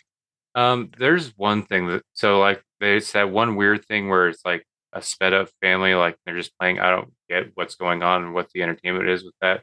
I find that annoying. There's also I feel like it's just my paranoia because I know where it's coming from, and that's Moshin Bear. I feel like it's the same thing, but it's just animated, but it's also coming from Russia and kind of known for their propaganda. So I was like, yeah, let's not do that. And the same with Yeah. what's that other show? It's also Russian. It's like a some kind of like goblin guy that he just keeps like he like climbs his shelf to get a piece of cheese, falls, everything falls on him. Just that over and over again. That's kind of annoying. But they're doing this one thing now. Particularly Jensen somehow keeps finding it. I see, and I've heard of like teenagers doing and preteens watching this stuff. I didn't know my 3-year-old son would find it and like it. But it's videos of people playing video games. Like he Interesting. keeps Oh, like watching Twitch this. streams or what? I don't know what it is. It's some like he because we have Roku and it's one of those things like a free thing. So he somehow finds it and he keeps going to it. It's like some guy playing Mario World, I think 64 or whatever, like some kind of Hmm. Mario game, and he loves watching it. But he didn't like. But I remember when I played video games, he didn't want to watch that. So why do you want to watch this guy? Hmm. I don't understand the Yeah. whole. I don't know if there's bright colors or what it is, but it seems like that. I try Yeah. to. I prefer them to watch like some good movies that I don't feel like I'm having brain rot.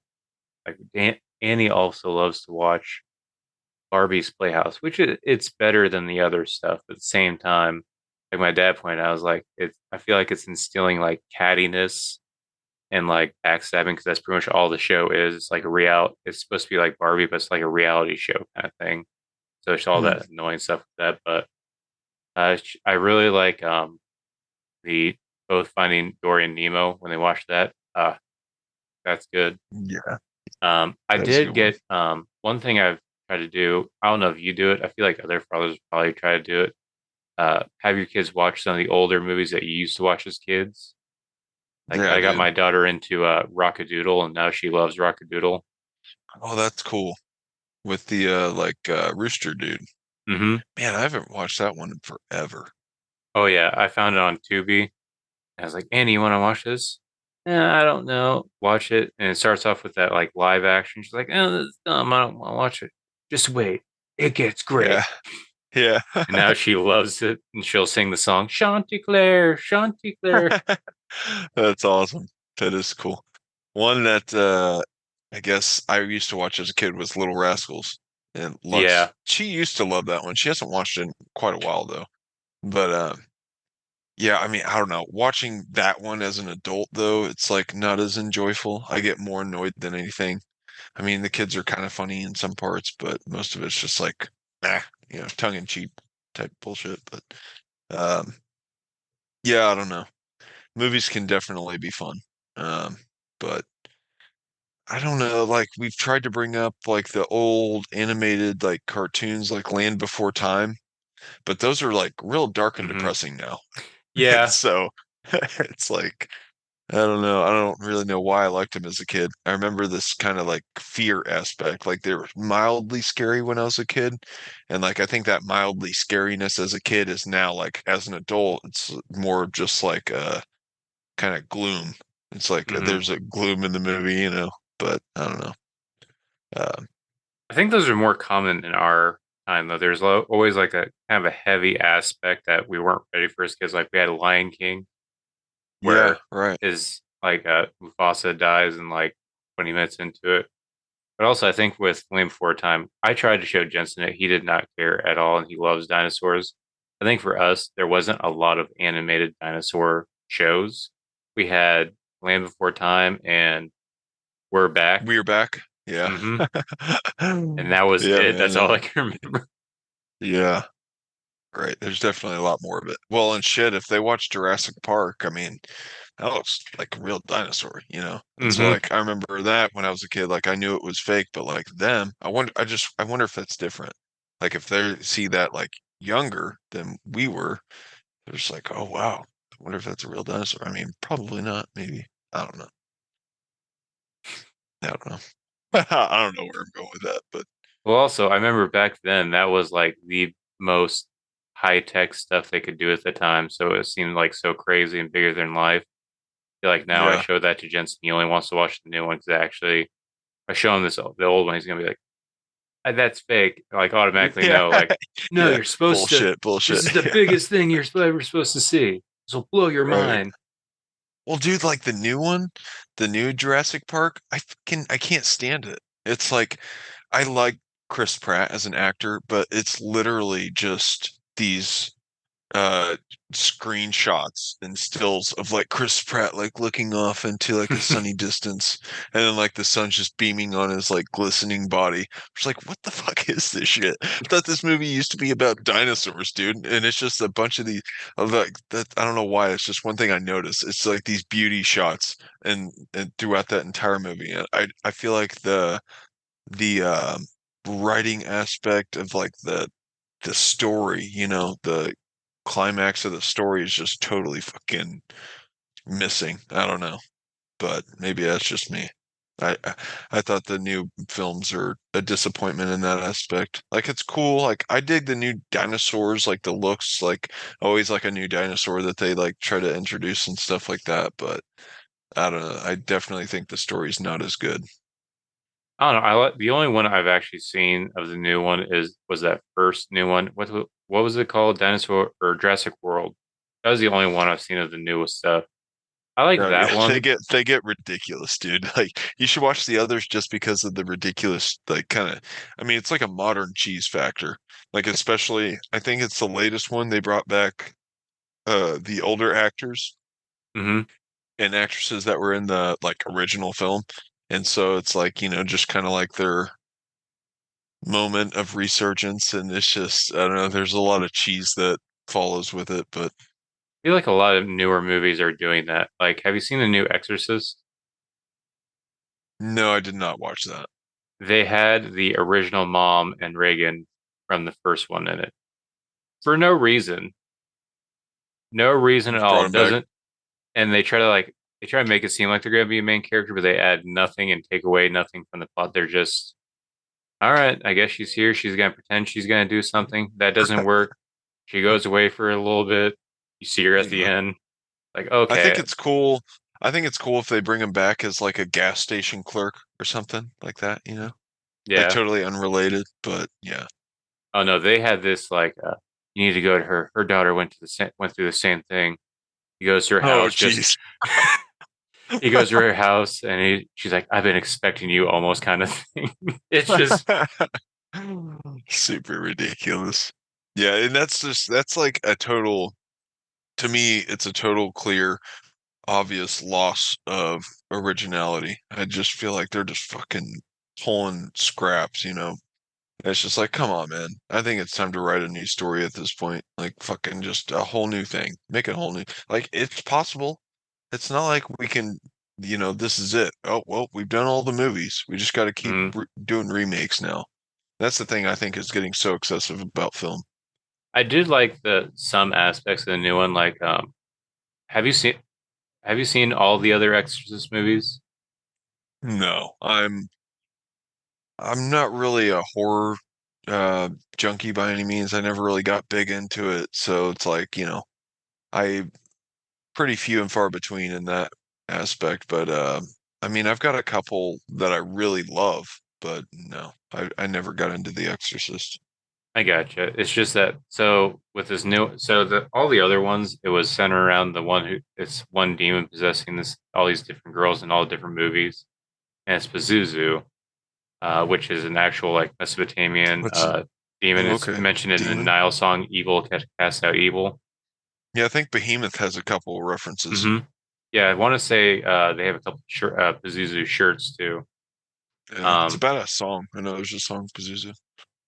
but in this new one, in the new Exorcist, it's a different one, and I looked it up, and apparently they are actually they're two different demons, but they actually hate each other, and they do different things. To where Pazuzu, like the song "Evil to Cast Out Evil," they would pray Oh to yeah. Pazuzu and wear the Pazuzu thing because if this one was around, they would have these certain issues, like they would have insects, they might have not have good crops and stuff like that, but their babies would be saved because this Huh. other demon would attack mothers who carrying babies or newborn babies, and that's where this new one Oh, comes in and it attaches to these two little girls kind of thing. I thought that was an interesting. interesting take, but That is pretty interesting. Huh. yeah, Mind if weird. we take a pee break? Sure. Okay. You're back. Ready. Oh, So, hello. oh, hello. I think I'm going to install a like a urinal pouch thing so I can just sit here and take a piss and like maybe run a drain line down to my ventilation system or something. Yeah, you just need to let me know when you're doing it, just like moan or something, just Yeah. mid You sentence. should just you'll just like start hearing the trickle mid combo. I didn't know you All didn't like right. horror movies. That's the Yeah, I mean I like horror movies, but I'm like I there's feel like only I've so gotten many some suggestions for it from you, like Midsummer.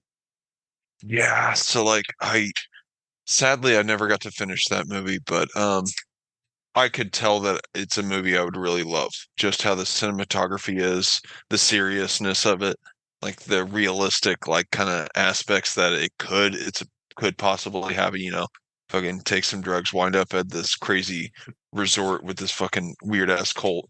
Dude, it's so weird. Speaking of, I've been getting this ad on Facebook that I'll just, one of those scroll through ads.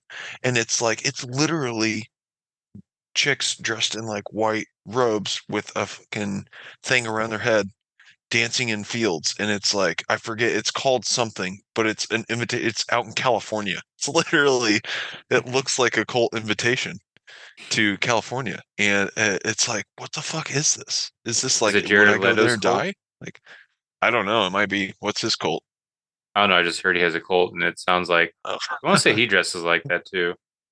Yeah, I could definitely see that. But yeah, anyways, weird advertisement on my phone, but horror movie, like I could tell I would really love that movie. I definitely need to watch that one, but um I like movies like that have like a realistic aspect to it, like Devil's Rejects, House of a Thousand Corpses, like those are definitely two up there that I love that, both happen to be by Rob Zombie, but um and not that those are like realistic. I mean, the realistic aspect is like I love how the Devil's Rejects just basically takes you along the ride from the perspective of the killers. Like, you're with them the whole time and they're just these fucking whack jobs, like hillbillies, out in the middle of nowhere. And um I don't know, like you get into like the Halloweens and the Jasons and the Friday the 13th, and it's just like I just they just get so ridiculous. It's like and to where it's the same thing over and over again. I could see it for like the gore porn, it's just like different ways people die, He picks him up, Yeah. shoves him on like a hay spike or some shit and you know, it's So, ridiculous shit like that. Like I liked out of the slashers, I say I liked Leatherface's mhm, um, trilogy or his storyline the most. I definitely loved Texas Chainsaw Massacre, and I actually liked the '03 one with Jessica Biel, and yeah. I think that was one of the best for that franchise. Um, some people may disagree on that, but like the original is just ridiculous. Like the family's so like obnoxiously like hokey and I don't know, Oh, you would not like the goofy. second one. The Really? second one was a very weird surprise for me because of how if they step up the cheesiness even more. Oh, geez. Like apparently Leatherface has another brother who's not in this one. He's a Vietnam vet, and like his scalp is like a metal plate that he has like a hanger that he can scratch with. It's it's weird. It's yeah. I thought we could probably talk about horror movies for a little bit because I feel like there's some parallel with some metal because like there because like I would think Midsummer would be like a how well done it is, how thoughtful it is. I think that could be kind of transition like progressive and death metal.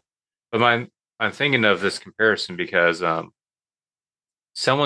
heard someone when it was comes to like these underground like the B-rate horror movies, uh you have to go through like uh hundreds of shit movies to find one gem that you love. I feel like Oh, that dude, is kind of the so way many. with sometimes underground, like especially like slam, you gotta go through all these bad ones to find the diamond Yeah, in the to find rough. the And then yeah, that's to what find the makes you good love it ones. even more that you went through all that. Right, yeah. That is very true. I could see the relation there. Um, it's like, but dude, like so many horror movies. Like, and there was one period where I was like around, it was super early 20s, but I remember I kind of got into a little horror vibe. Like, I'd say I did like a solid year of watching a lot of horror films. And it was, but there was this one like company, like production company that did like so many films. Like you could rent like one disc and it would have like seven on it or something. And so I Oh watched a yeah. handful of those. I can't remember what it was called, but or you could like buy you could find them in like the Walmart bins. Hmm. But so some of those were good, oddly, even though they were like kind of more independent film based, but um I think you can find some good stories in there. It's like I feel like there's probably a lot where it's got a good story, but it lacked in the budget or, shit like that. Like I don't know. Horror's definitely interesting, man, because I feel like, you said the relation, it's like it relates to metal and that it's, metal is the audible like or, audio listening form of that, whereas, it's the viewing. So it's like I don't know. Um, Yeah. And I I guess feel that's a like, really stupid. well, but there is that I comparison don't know because what I I'm think saying. even like like you can like a certain horror movie for the same reasons you might like a certain genre or metal band. Like you might want some of those like cheesy gore fests from the 80s, just like you might want Yeah. like bands like Well, 200 Savage. You want, or not, I guess not 200 Savage, but you want like a cheesy, fun, kind of I gory, mean, kind of like a Cannibal Exhumed or Corpse something. is Cannibal Corpse is the poster child for that. Hmm. Like they're the death metal movie of death or you know what I mean. I Hmm. think that I don't I don't even know what I'm trying to say. Sorry, but yeah, I don't. They're the death metal equivalent to a horror movie. Sure, yeah, yeah, and I mean they even kind of like got the movie vibe going. Hmm.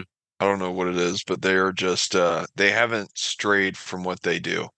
Hmm. And that's gore. It's just ridiculous killing. I mean, death. Um, yeah. But I don't know, man.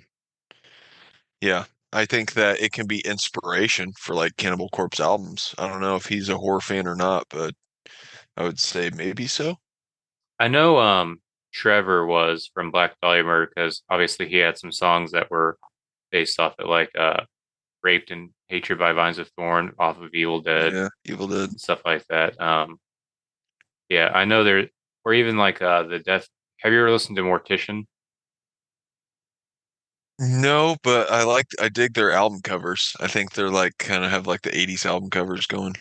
They're fun. However, I do get annoyed by how sample heavy they are. Like they'll have Oh, really? multiple samples per song for some time, and there's been some songs where like most of the song is just one sample, but it's all Oh, like okay. horror movie samples and it plays very much into the vibe pretty well. Huh. And then the music's very obviously very raw, distorted, kind of Is like it a death wall of. metal or Yeah, it's death metal, almost grindish. I wouldn't say slam, somewhere between like death metal and grind. So kind of like very low end, just raw, rough. Uh, yeah, it's fun. But like I said, I feel like the samples are fun at first, but it kind of wears out its welcome. But yeah, that band is probably, in my opinion, obvious sign of like crossover between horror movies culture and death metal culture. So Interesting. Are you a big horror buff? Are you looking into new I horror movies? Are you keeping I up with them l- or I love horror. However, I'm the only one in my family who loves horror, so I have a very hard time catching up with it. When we moved and I threw away most of my CDs, also threw away a lot of my movies. I kept some. I did have all the Aliens, all the Friday 13th, all the Chuckies, all the Nightmare on Elm Streets. I love horror movies, even some of the cheesy ones. Then come to think also, of it, I think you got me to watch Human Centipede. Or did we watch that together? Did I we watch feel that like, series? did we watch the Or third one together? I don't Yeah, is that the one with the prison? Yes, and that was the one I hated. So Yeah. That one's a comedy, really. That yeah, one's that's what I great for hated comedy. about it. Because like the Yeah. first one was like it had the grossness and interest to the idea. Second one was so fucked up. It was just Second like, one's really fucked up. yeah, Yeah. how fucked up can we get? And the Yeah. third one was like, all right, they're gonna amp it up, and then we watch it, it's like, this is fucking Yeah. dumb. Yeah, they like hired a fucking porn star for like the main chick or whatever. It's just like it's It so was just ridiculous. obnoxious. It was not Yeah. taken serious. They even have the director of the movie play himself in the movie about how he directed the other two movies Oh and how he's gonna. yeah. It was Is he the so director? dumb. Yeah, Tom Six is the director. Oh, okay. And he's the one that plays the doctor in the first one, right? I don't remember. No, so the Or warden is is it a the guy different who guy? plays the doctor. Oh, oh, okay. That's what I'm thinking of. Yeah, Interesting. I haven't been able to watch many horror. I did watch. So I got Annie to watch her very first horror movie, but it was like a very light Human one. It was Centipede. yeah. Start off with the second one, but she'll catch up to what's going on. But no, we watched. I got her to watch Five Nights at Freddy's because Hmm. it's not super like like it is kind of scary, but it's more of like shock factor creepiness kind of thing. I like the There's only Nicolas Cage version. Have you watched that? no, what's that one? Oh, dude, it's worth it. It's worth a gander. It's on Hulu. I can't remember what it's called, like Madman or something stupid like that. But Oh, is it Nicolas Mandy? Cage, I don't know. I can't even I don't even remember the name. But Nicolas Cage gets trapped in this like Chuck E. Cheese. It closes on him. All the robots come to life. You can imagine what happens. He runs through the building, fucking slaughtering all of these robots in really badass, stupid ways. It's fucking hilarious. But yeah, you definitely got to check that one. And he has a ridiculous haircut and like facial hair in it. I mean, it's so stupid, but He's been doing a definitely lot worth of it. horror movies recently. Dude, Um, he's fucking shitting out movies like so much. Did you watch though the unbearable weight of what's it called? Unfathomable or unbearable weight of I'm fucking this up. Sorry, I gotta look it up. It's is it his most National recent Treasure one. 4? No, it's his most recent big one. It was kind of low key. I think it might have been like an indie film, but it actually did really good. He did it with Pedro Pascal. Oh, okay. I know he has Yeah. another new one coming out called Long Legs. The unbearable weight of massive talent. Oh, okay. It's I don't even think actually I've heard about yeah, it's about being Nick Cage. And so of it. it's yeah, it's got all of these old Nick Cage movie ridiculous stupid references. He's got like the guns from Face Off like and he uses them in the film. Dude, it's so stupid. You gotta watch it though. It's on let's see. Sorry. It came out in 2022. It's on Peacock right now. So you can Okay, watch it. And it's on Hulu if you got Hulu. So it's definitely worth a watch. It's fucking hilarious. I love that movie. I gotcha. I think the only most recent horror movie I've watched, now you know if you'd consider horror, it might just be thriller. Have you heard of it's an older movie called Hard Candy? I don't think so. It was back when it was Ellen Page, and then it's the guy from the Conjuring series and Insidious. Oh, okay. I can't remember that dude's name, but I know who you're talking about. So it's a fucked up premise, but it's one of those movies like I don't know how to feel about it kind of things. It's I don't know if it's a thriller, if you consider a thriller or horror, but it's pretty much this guy, he's pretty much he's a pedophile and he's trying to lure this girl. And he lures Ellen Page, who's like this young girl, gets her there and you find out that she's actually been uh stalking him and figuring out what he's about. And it's all about trying to Oh, torture him and getting him. She eventually, spoiler alert, she eventually gets him to kill himself. And then like it's a fucked nice. up movie. Wow. Damn. Well, it sounds well deserved with that character. But It is, but at the same time, like it makes you very uncomfortable. Like it's yeah, very ambiguous. Like there's torture, there's just a lot of manipulation. It's a hard film to watch. really. Um, Damn. because it's hard to explain, but Fair enough. because What's that one obviously called? it's called Hard Candy. Hard Candy. Okay. Is that on a streaming service right now? Do you know? I think I might have watched it on Tubi. Let me look it up real quick. No matter what, the movie's gonna make you uncomfortable because of obviously what because the one guy is the main character, so you're with him the entire time. So obviously you're already gonna be Oh, uncomfortable okay. knowing what he's about. Yeah. Um, Hard Candy. It's on Tubi. It's on Tubi and Prime Video and That Freebie. reminds me of the what's that fucking one series? The girl on the train or some shit like that. The girl with the dragon tattoo. Um, I think I tried to watch it and there's too much going on right at the beginning. Didn't know what was going on. I was like, I'm not gonna be able to follow this. I like the one with Daniel Craig. That one's fucking awesome. That's a really good movie, dude. But I've heard that the like indie film of that is even good too. That they Hmm. had it like Redbox for a while. I don't know. I just remember seeing it there, but um shit, I don't know. I got really sidetracked.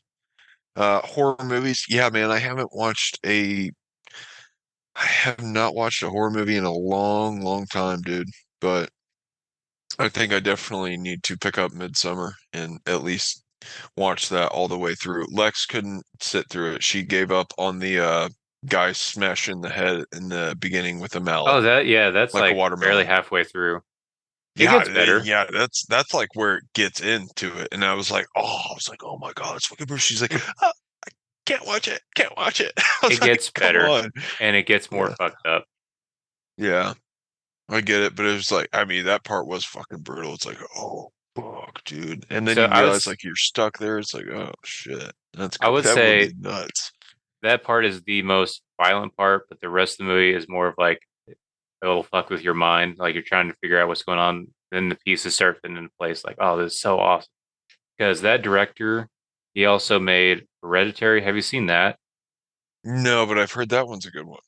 It's if you like Midsummer, you like Hereditary. It's very similar vibe, a little Okay. supernatural-ish, but it's that's also amazing.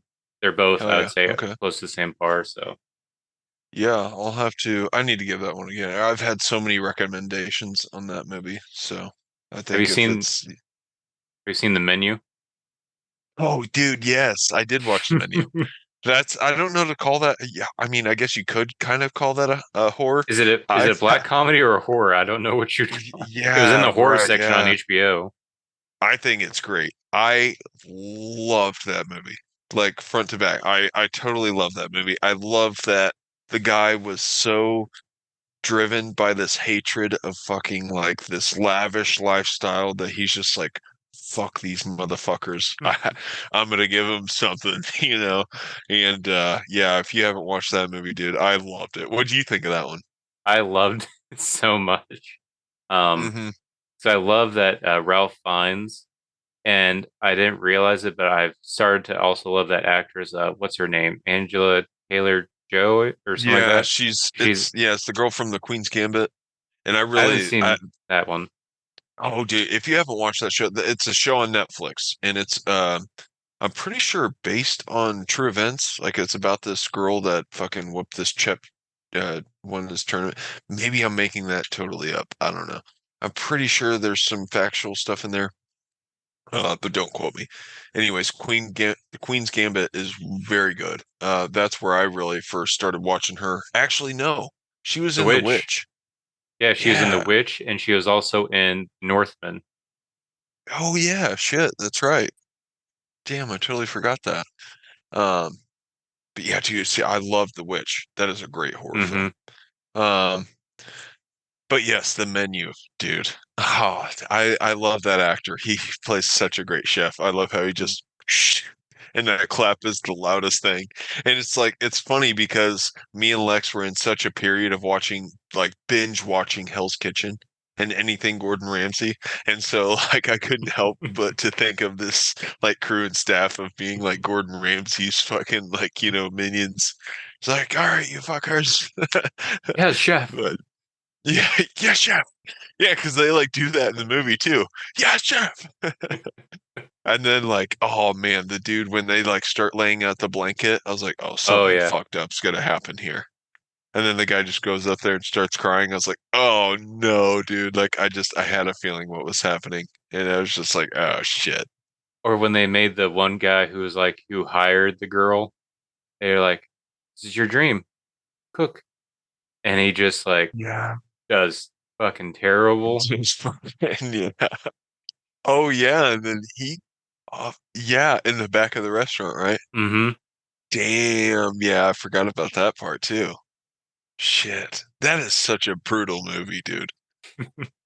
That is such a brutal movie. It's brutal, but for some reason you find yourself laughing. That's what I think is I fun about this know. movie. That's what's crazy. Well, every single person there that sits and dines is shitty in some aspect. Like Mm-hmm. there's something about their characters that you're just like, yeah, what a piece of shit. Yeah, fuck that guy. You I don't have know. What about the one guy's wife, um the older yeah, that is couple? true. But yeah, Yeah, everyone else, yeah. right. There's a couple good ones in there. Well, that says a lot about society though, too. Well, maybe not. Maybe not. Maybe that's another outlook. I think I'm looking too far into this movie. But I think that like, oh, I loved what's his name? John Uh Leguizamo. yes, I loved his little feature. He's like kind of like this cameo almost. But I thought his was really funny. I don't know. It was Yeah, just him and his definitely agent were his fun interaction. I really yeah. was hoping those bros would die. Oh, I forgot all about the food critic. I forgot she was there and her Oh assistant. yeah. Yeah, they Yeah. did deserve to die. Well, then the guy at the very like taking pictures nonstop, I was like, oh, I fucking hate this guy for sure. You know, he's Hmm. such a hateable character. And the And so finance like bros. oh yeah, yeah, definitely. And they're like bitching about their meal and stuff and Do yeah. you know who we are? Do you know who we work for? Right. Yeah. Uh, Yeah. It's like, man, that chef I yeah, I loved that message of that movie. Pretty crazy. Fun chaos there. hmm Definitely, and like that's what I'm talking about, like originality in film. It's so rare these days, but that is a great example. I feel like it's such an original idea, dude. Like you get that like every 5 years. You get a really good underground hit like that. This is I don't know if we would consider this horror. It's along those same elements though as the menu. Have you seen? There's a lot of buzz about it, about how fucked up it was. Have you seen Saltburn? No, I know the name, but no. Uh, I would recommend that. Maybe with Lex, maybe not with Lex. There's a lot of over the top. Like there was a part where I started gagging, and I don't typically do that during movies. Oh It my will. gosh. There's a Damn. there's a couple scenes like I've heard about people talking about it on like Facebook Reels and TikToks and shit, and it's like it piqued my interest. Like, okay, let's see what this fucked up movie is all about. It's nothing like Human Centipede or that, but it's just like, ugh, it's just gross shit, and it's Wow. shocking, but it how the movie ends, wraps up, after, it was the same level of like that was a great originality, like the menu. Dark, but it's a good movie. I That's recommend cool. it. Okay. Yeah, I'll put that on my list, man. What's is that on Netflix or do you know? I think it's on Prime. I think I watched it on Prime. Okay. Let me look it up. Salt Burn. It's on Prime. It's on Prime. It's the only thing it's on right now. Okay. Someone put in a nutshell, confused, twisted, intricate. Yeah. And I can't really explain too much about the film without revealing a lot because there's a lot of twists. Okay. So, Did you speaking of twist, did you watch Knock at the Cabin? Knock at the M. Night Cabin? Shyamalan? I think that's M. No, Night Shyamalan's most nah. recent. Um, it's worth a watch, I think. It's definitely interesting and but apparently it's just based on the Four Horsemen. I don't want to get too far into it of the apocalypse. And so um they basically come to this cabin and like predict this, apocalypse and it I don't know. I mean, I guess I'm kind of like giving you the movie, but anyways, it was a fun watch. I sat, I got through it all, and it takes some twists, but not in how, or actually, it's kind of absent of that typical M. Night Shyamalan big twist. It's actually definitely absent of that. Um, I don't know what the hell I'm talking about, but worth a watch, man. It has Dave Bautista in it. I like that guy. I don't know why. Mhm. I think he's a great actor. But yeah, man, fun watch. You should check that one out. I got you. So I think we've already covered all the bases accidentally. This is why I I kind of think so. preferred this way of not sending Yeah. anything, just let it happen organically. We I covered mean, yeah, dude, fatherhood. organic could be the best. Yeah. Yeah.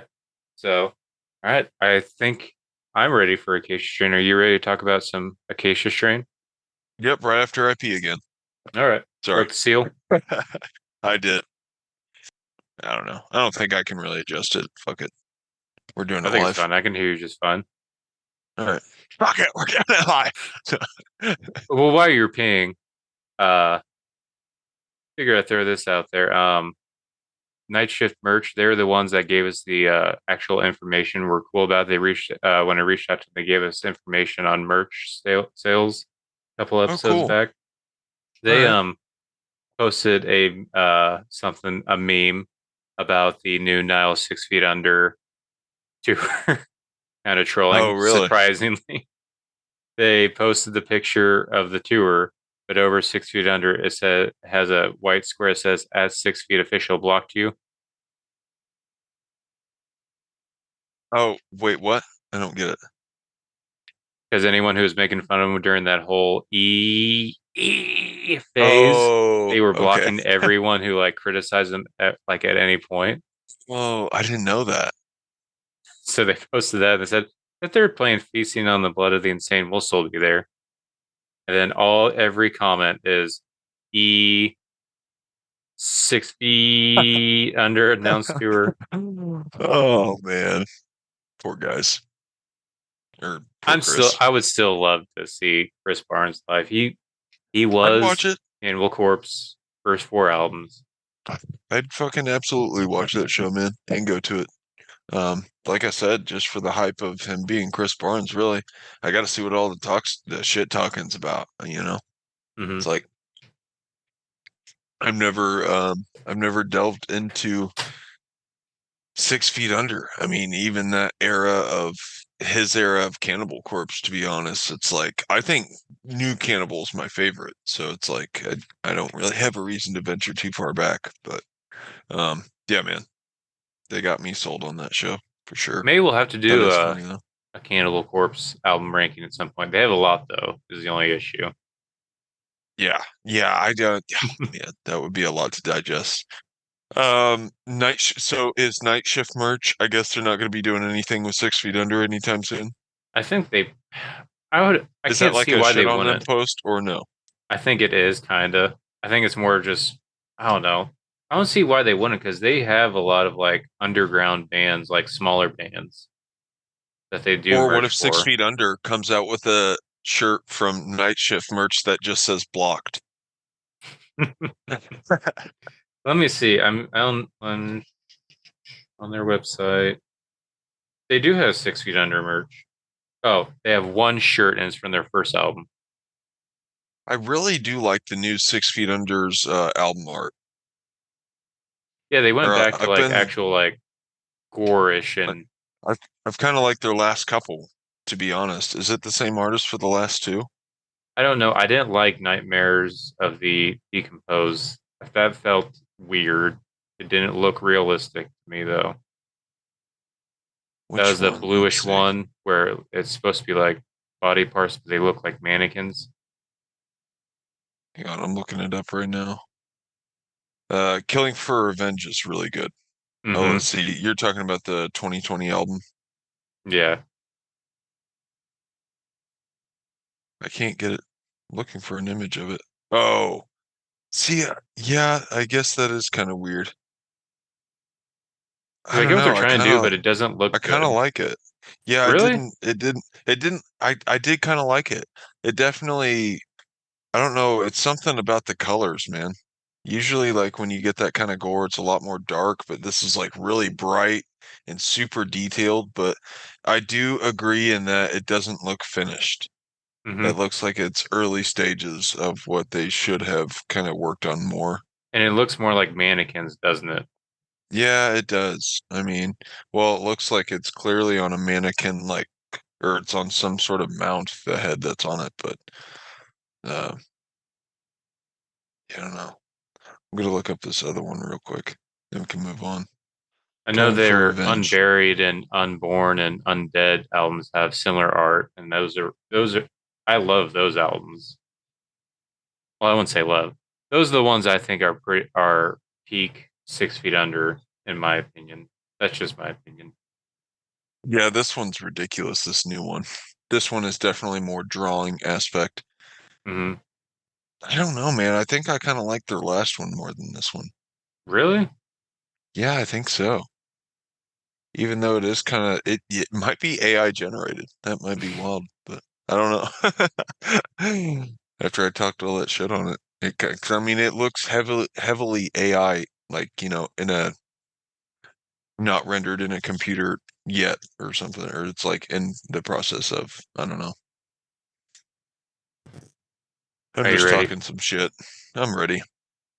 All right, let's talk about the Acacia Strain. Obviously, this is Oh Death Metal shit. Daddies, but we're going to talk about a little bit some deathcore because you know what? This is probably some of the best deathcore that's out there, at least in my opinion.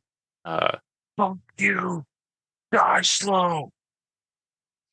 Dun, dun, dun, dun, dun, dun, dun. so I mean, maybe dude. we should set some a little bit of ground rules. Should we count It Comes in Waves as its own release when it's only a seven Oh, song EP? absolutely, dude. So we're That gonna was count separate. no, we're counting. That's going in. Okay. Um, then my other thing I was wanted to ask: should we consider Step Into the Light and Failure Will Follow as the same release since they came out at the same time? There's similar ideas. Yeah. I mean, that's fair. To shorten the list, yeah, we could do that. Just to save some room. Okay. Because I think they got quite a few under their name now. Hmm. So that would mean that we have 11 to rank. So uh, I feel like you're probably gonna have the same bottom one as me. Um, I'm gonna assume you probably have for number 11. 3750. Oh, I was gonna put And Life is Very Long, their debut. that's fair. I didn't even listen to that one, so Yeah, I would say 3750 is. So that's my number 10. Uh, yeah, I might as well just put those up there. It's also bottom for me. However, I feel like 3750 actually has some good redeeming songs on it. yeah. Like I mean, I I think some people would probably hate me for saying that. I think there's some Acacia Strain diehards out there that rank that album probably way higher than either of us are. But for me, like I know they got that hit Car Bomb that's huge on there, mhm. but yeah, for me, dude, I have ventured this album the least, or both of these albums the least. So either one can go whichever. Yeah, and I want to say Brown Noise is another good one on this one. Um, but there is some aspects of this where, like, I remember listening to, I think it's Hmm. Smokulator, where it has that weird, it doesn't sound like Acacia Strain, kind of weird, like ringing out notes, almost like happy sounding, which is not Acacia Strain at all. And it reminded me of like, okay, so maybe this is why people were saying that Amir ripped them off because it sounds almost like an Amir song. Hmm. But yeah, it's bottom tier for me. It's not something I ever got into. I tried checking it out, but there's other good albums. So we'll just move on from this one. What do you have at number nine, right above 3750? Um, let's see. Uh, okay, the most unknown. Okay, that's a live album. All right. Um, I can tell you mine. See if you agree. I have this is might be just like with 3750 being low. This will probably I've seen some people in the Acacia Strain fan club Facebook that have praised this album. Death is the only mortal. okay. I think that's fair, man. I think that's pretty fair, in my opinion. I think me and you were pretty on par with this album as far as on par. I don't even know why. I don't think that's the right expression at all, but we are on, or no, I guess, or I We're in don't know. sync, I would Anyway, say. we're in sync. Yeah, that's much better. But we're in sync on that. We both would probably think the same things about this album. I think it opens up so damn good, but doesn't really get any better from there. Yeah, the wheels fall off, I'd say, once the third song starts. Um, yeah, the opening track, Doomblade, and Our Lady Hmm. of Perpetual Sorrow. After that, it kind of goes downhill. The only other song that I liked from this album was Mouth of the River, I think it's called. Oh, Other than okay. that, everything was very forgettable. And from what I understand, the band doesn't even like this album. They don't like to play it. They don't play it at all. And it's one of those things like, do not ask us to play any of these songs. So, Well, it's and I can, like I've always been hung up on this title. Like, why is it called Death is the Only Mortal? I would think that it would be Death is the Only Immortal because it's everlasting. It never dies. Am I wrong?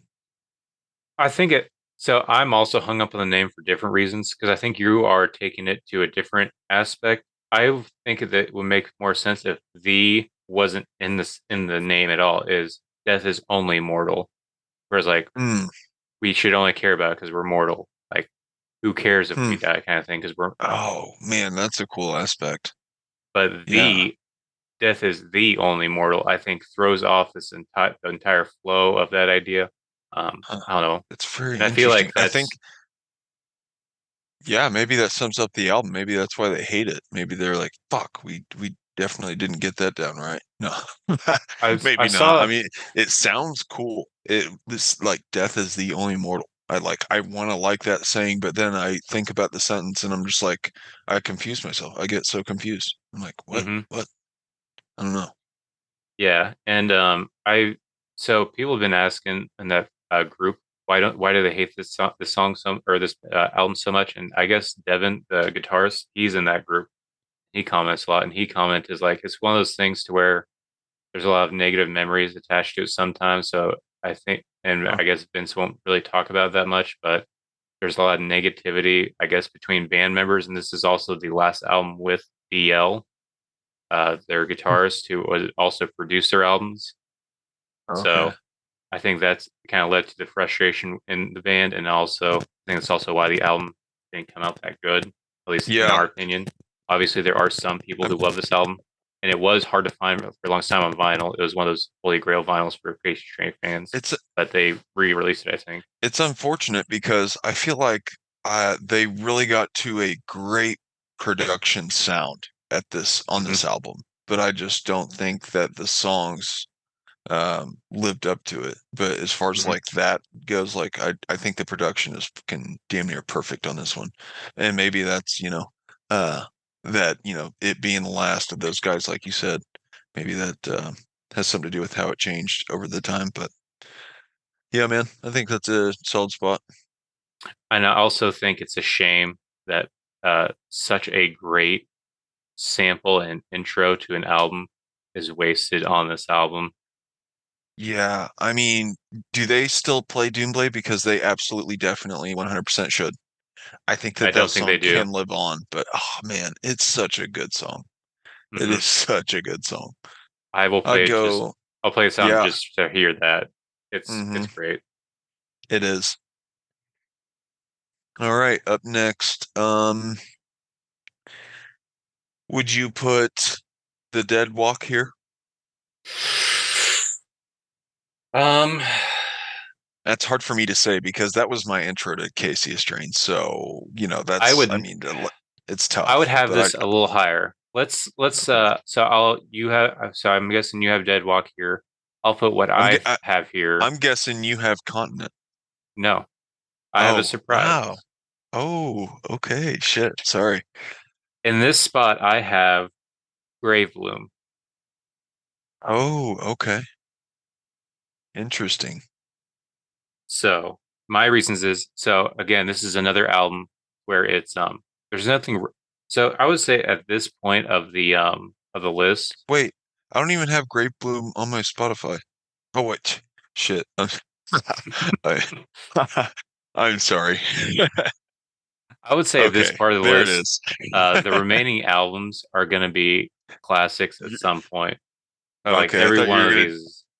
I thought you were gonna delegate yourself as coordinator of this No, after that one. no, No. I was just saying that like literally the rest of this list is going to be all classics to where someone's going to be pissed off or someone's going to be like it. Every album, one of these albums is probably going to be could be argued at some point of whether it should be higher. It's just one of those things like did it connect with me personally? Did it connect with you personally? Or which day is it? Am I feeling this one more than the other ones? So for me, Gray Bloom belongs here. I feel like it was a transition. It's a weird transition because I loved Coma Witch, and I feel like Grave Bloom is just kind of that filler until they went to Slow Decay, which is where they completely, in my opinion, they changed a lot of things. Yeah, Uh, so I just have Grave Bloom here. Starts I off think great that's with fair. Worthless. They have some kind of throwback styles with like songs Hmm. like Bitter Pill and Plague Doctor. Some cool features with Kublai Khan and Big Sleep. But I still have it here because there's a lot of Calloused other Mouth, albums. I think, was another good one on this. Hmm. Vincent, like, dude, he's still like I've always loved his writing, and I think he's so good at just finding the simple fucking small shit that sounds awesome. And like you can any single title on this album sounds so appealing. Like I Hmm. said, Callous Mouth, I think is another good song, but like Cold Gloom, like it's so Hmm. simple, but like it just sounds so fucking badass. Abyssal Depths, like come on, dude, like that's like cliche as fuck, but it's Vincent, man. He delivers like just so good. So he gets away with it. But man, yeah, I think this is a good spot on this list too, actually, because it's very much similar to Death is the Only Mortal in that I'm hyped on that first song, but that's the biggest hype of the album for me. I Hmm. love Worthless so much, but yeah, man, I don't know. Yeah, I'd say it's good. It's one of those awkward things to where it's like I kind of stopped caring as much as I did. It wasn't as big of a killer for me as Death is the Only Immortal, but it was one of those ones like it just feels like almost copy and paste of what they would did on Coma Witch. So I Yeah. wasn't as excited with it. Um, so what do you have next? Because it sounds like you have Dead Walk Low. And I can Okay. probably put it. I mean, I can rearrange this. I I can, mean, it's okay, I'll say every album from here on. Well, actually, I mean, I might put Coma Witch here up next. okay. So I'm fine with that. Because originally I think I had this at my third, but I've been listening to him a lot yesterday and today, and I do think so. Coma Witch is in my opinion, you know how I am with consistency. I want every song on the album to be good. Coma Witch kind of has the same thing with Dead Walk, in my opinion, to where the first half is fucking great. You want to keep listening to it, then there's kind of a little bit of falling off part. there's a couple songs in the later parts of the album, like there's I think it's Graveyard Shift with Sven from Aborted, which is great. And then it has the thing I like about this album, it also has the Observer in it, which has that, which is when they started doing the experimental The really long doomy songs. vibes kind of crept Yes, in to this they album. haven't perfected it yet. They Uh-huh. still something they that was annoying with the Observer, which I also kind of find a little bit annoying and worthless, is the unnecessarily long samples that kind of takes that energy out a little bit. But I still do love the epic feel of Observer. But I do think this Yeah. is a good spot with it because let's face it, everything that's left is Well, it's it's a top tier in some aspect for different reasons. But I would yeah. say one more thing about Coma Witch, and I've noticed it today. I feel like this is when Vince, as a lyricist, started being more mature with his lyrics. His lyrics started becoming more mature to where his older stuff, Hmm. like especially in Dead Walk and Continent, there's a lot of like sometimes like immature-ish lyrics. Like Yeah. I specifically I'm thinking of like Doctor Doom with like what good is this thing if you can't use it to call for help?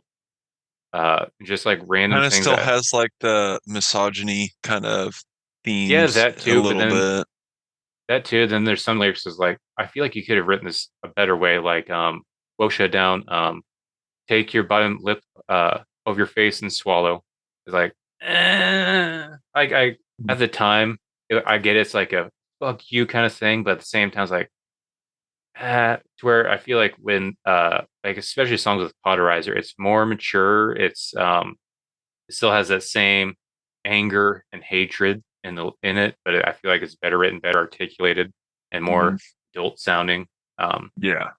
but I still do have some of the albums with the more immature lyrics higher because well he pulls off those lyrics and he also Yeah. mixes them in with like their catchy shit they you want to chant them. Yeah, great So moments, man. Yeah. And this was like yeah, it was a very for me a great intro into their doom, but like songs like Send Help stand out to me. I think that's probably mhm, the biggest hit on this album for me. And because I loved Max Cavalera opening the track. Not only is he mhm, featured, but Acacia Strain, I love how they do different shit like that. Like that's one of the first tracks I've ever heard a band that has a guest feature open the track. Like mhm. usually it's very typical, like standard, no, you got this verse later on, you might help out in the chorus or whatever. But like this track opens up fucking "This will burn, I'm so fall Mhm. to your knees." And it's just like, fuck, yeah, dude. And then it just breaks in and then Vincent comes in, it's like, oh, that song is chef's kiss. I I fucking do love that wonder, track, but did Cavalier write those lyrics or did Vincent? Because I feel like those fit his vocals so much better than I can't imagine Vince dude, singing that. yeah, see, I can't either, to be honest. Like, it sounds so good for Max, but it's so interesting because that's the whole writing aspect of metal that I get my rocks off on. It's like I love wondering those types of things. Like, did the other vocalist write this part, or was the lyrics already there? He just put his patterns to it, that sort of deal. I don't know. I'm always wondering that shit, but I don't know that it's ever really been explained in interviews or that I guess I haven't really looked into that song particularly, but definitely interesting because I agree on that. All right, so up next, do we want to put Dead Walk or do we want to put? I'll judge it based off your reaction. Do we want to put the Dead Walk or do we want to put It Comes in Waves? Uh, okay, it comes in waves would be higher on my list, but as a list based for other people's opinions and stuff, for the That's sake of not what that, this is for, though. This is just me and you yeah, kind of true. thing. Yeah, this is just me and you, so I I think I might go Dead Walk here based on the fact Okay. of how much time I've given each of the albums. So yeah, I'd go Dead Walk. Even though this was my first listening and discovery of Acacia Strain.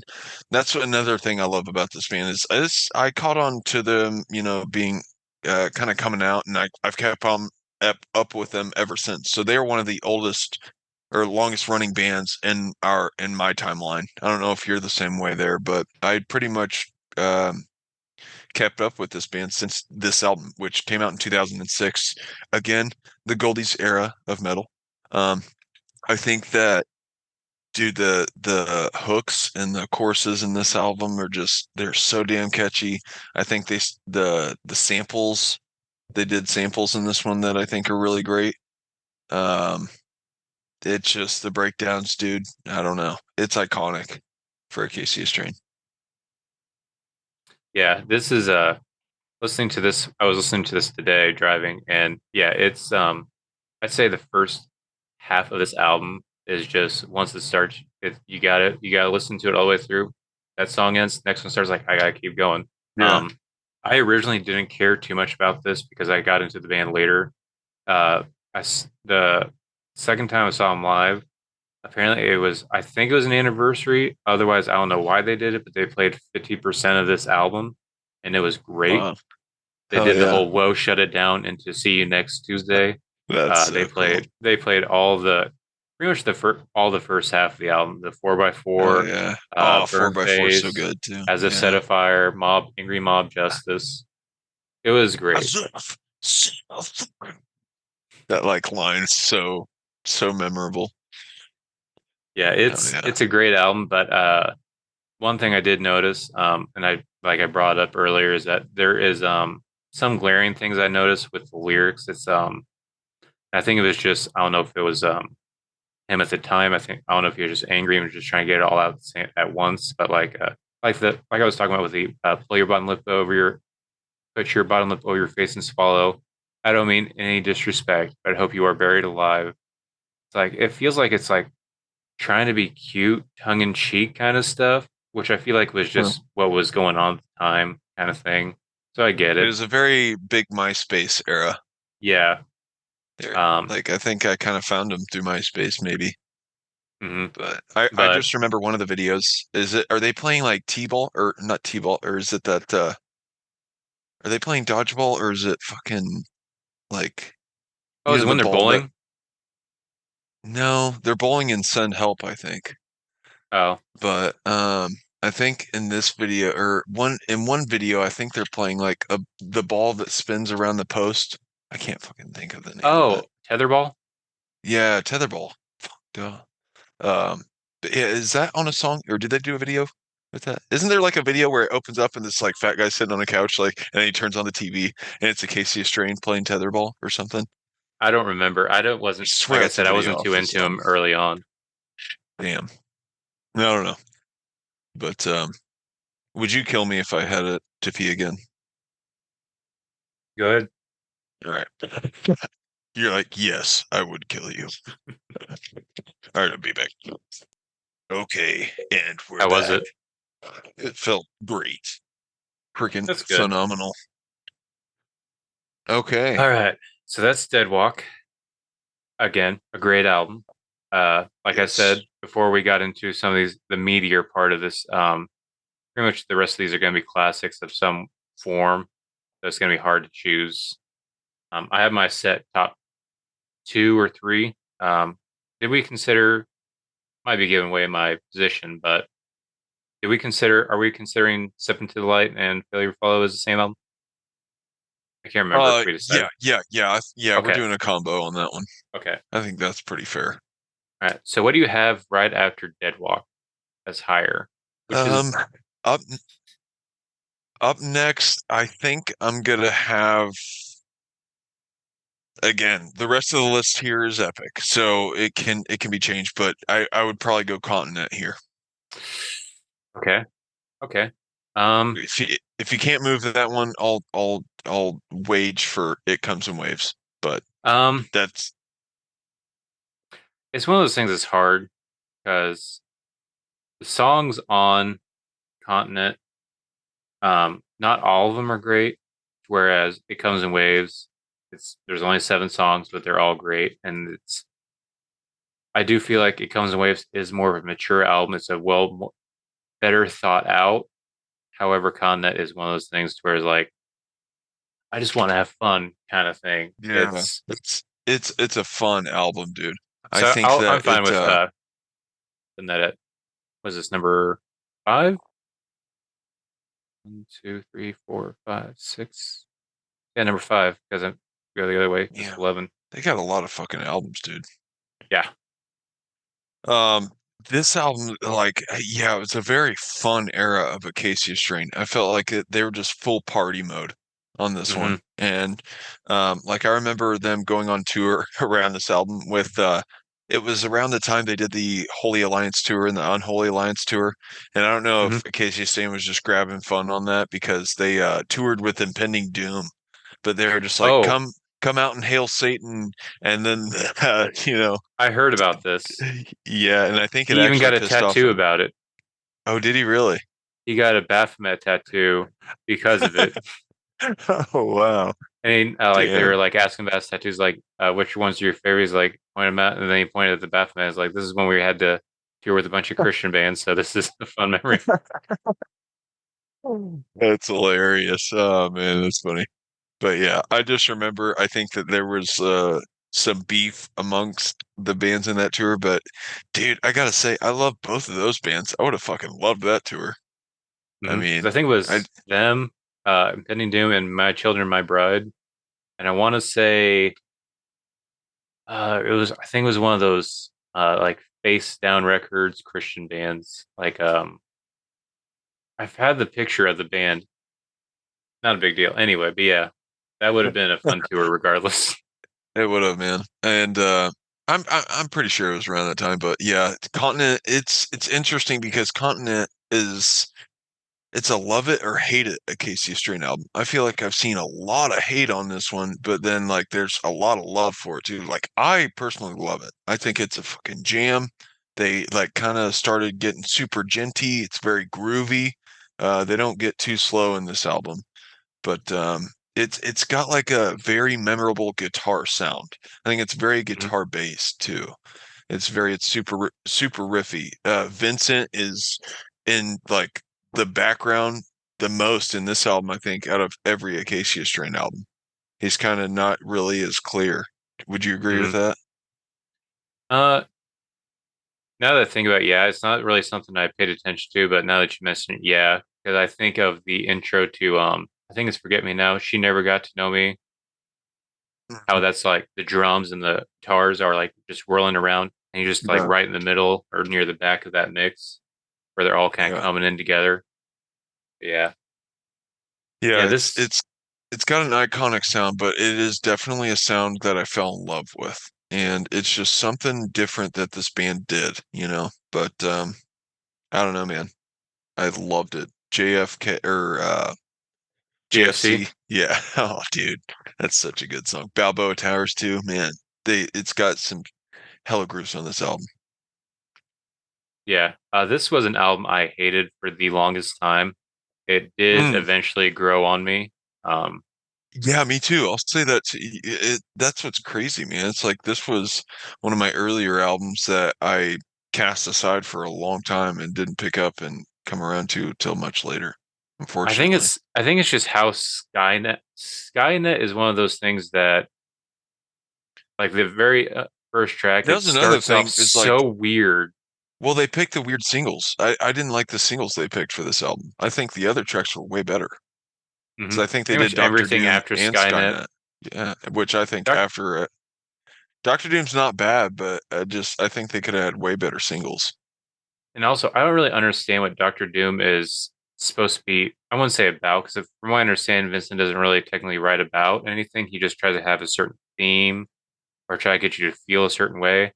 I don't Mm. understand what Doctor Doom the point is because the lyrics like they don't line up, they don't make sense. I don't understand what's supposed to be going on with it. Like that's the one where it's like four funerals, no fucking wedding, blood runs down the mountain. What good is this thing if it's not supposed to call for help? I don't. It's just kind of sporadic. I don't know what's going on with Huh. it. But the other Interesting. songs, I know that they've probably gotten a little. I haven't seen it, but I can guarantee they probably did get a little bit of flack for some of the songs or most of the songs on this album because I want to say this is around the time that he had the cheating girlfriend with a mirror. So there's a lot of I feel like Oh, pent up feelings. uh, towards her. So there's a lot of misogynist songs and See, I stuff didn't like even that. know that was the However, thing. at the same time, you got to. I want to say that was a thing. That's what "See You Next Tuesday" was about, and that bled over into "Continent." Um, but Did yeah, this like have forget. Demolisher on it too? Demolisher's kind of like I want to something about a pretty face, or Oh, that is this. Oh no, that's "See You Next Tuesday." Face down, ass up. I wanted to destroy something yeah, beautiful. yeah, Yeah, that's "See You Next." yeah. Okay, Yeah, yeah, that's but funny. yeah, like Well, songs like is "Forget it? Me Now," um, which is I think that's the one. She never got to know me. She never will. The song "C Word" with the I wrote her like a fucking sailor. Yeah. That Oh, one. okay. Then JSC with the random uh wasn't near the end, something like that with my cock in your mouth or something like that. Just like random things like that. But I get it. I get why if they do get hate for it, I kind of get it, but at the same time, it's like at the time it was somewhat acceptable. That was what was going on at the time in this scene. But also, I guess a cheesy line that I can remember is like literally when he's like, "This is my continent." Like it's a good groove. Like I like the flow of that, but like this is my continent. It's like I don't know. There's so many bands that are just like this world. This is our world, sort of thing. It's like, man, I don't know. There's other cringy lyrics I remember. There was one in particular that starts off, I think it's either Balboa Towers or, um, I think it's Balboa Towers where, she asked me, to marry her. So I spit in her face. Like, oh, what I is didn't know this? that's This what is he said. dumb. It's Wow, something like that. huh? Well, he had great patterning though. I'll say that. Yeah. I mean, because it sounds. I didn't know that's what he said, but that's interesting. It's like right as the song starts that it's that feedback, then it drops, and then she asked me if I wanted. Well, the whole misogyny phase was very popular back then. There was Yeah, it many was bands on that very train. big. Yeah. And it's one of those things. Whitechapel, Somatic Mhm. Defilement, dude, that's Although, a prominent one. That's fucking awesome. But in my opinion, I yeah, feel like Whitechapel it fit the most because it was supposed to be about Jack the Ripper, and so that makes all sense. Like mm, they're not promoting it; they're just talking about a horror element of history. yeah, In my opinion, which I feel like they should go back to that because that's literally what the name Whitechapel is. It's the the town, suburb that right? happened at, Yeah, and now they're talking about his family trauma instead of killing prostitutes. But whatever, just a huge jump. yeah, But it's a great album. It's you have to you have to take it seriously. Just understand it's one of those appreciate the time it came in. It's yeah. it's a fun one. It is. Bouncy. It's a fun bop. Yep, very groovy. And yeah, like you said, JFC, that opening line, I am the end of the world. Like great, great album. Yeah, hell yeah, dude. So Cheers to that one. Um, yep. Up next, you go Hmm. in. I guess I'll give you It Comes in Waves here. I can do that or Wormwood. Okay, I'd go Wormwood here. Personal, if it's personal. Yeah, I'm I actually mean, fine with that. So okay. Wormwood, for the longest time, I really only liked a couple of tracks. I understood why people thought it was a classic because there's like some songs on here are just fucking great. But then Fuck there's a yeah. lot of like songs that I still to this day do not care for. It kind of kills my momentum, like Bottom Feeder. I'm not super into. Again, some of those like cringy lyrics, like the lyric drama for the drama hating drama queen, time to suck Oh today's dick. yeah. I Yeah. hope you choke on. Like this, I I don't know. It's so memorable though, man. it's memorable, Time but I don't to feel like it's suck for good today's reason. dick. Oh, it's like so catchy. I don't know. But I will say there are some of my favorite songs I still bop to this day, like Ramirez. I feel like had that's what's so weird. It has See, Bottom Feeder and then Ramirez, in which I feel has some of the best lyrics well, they've like written. Ramirez for me, the thing that I love about it is the opening riff, and then they never do it again.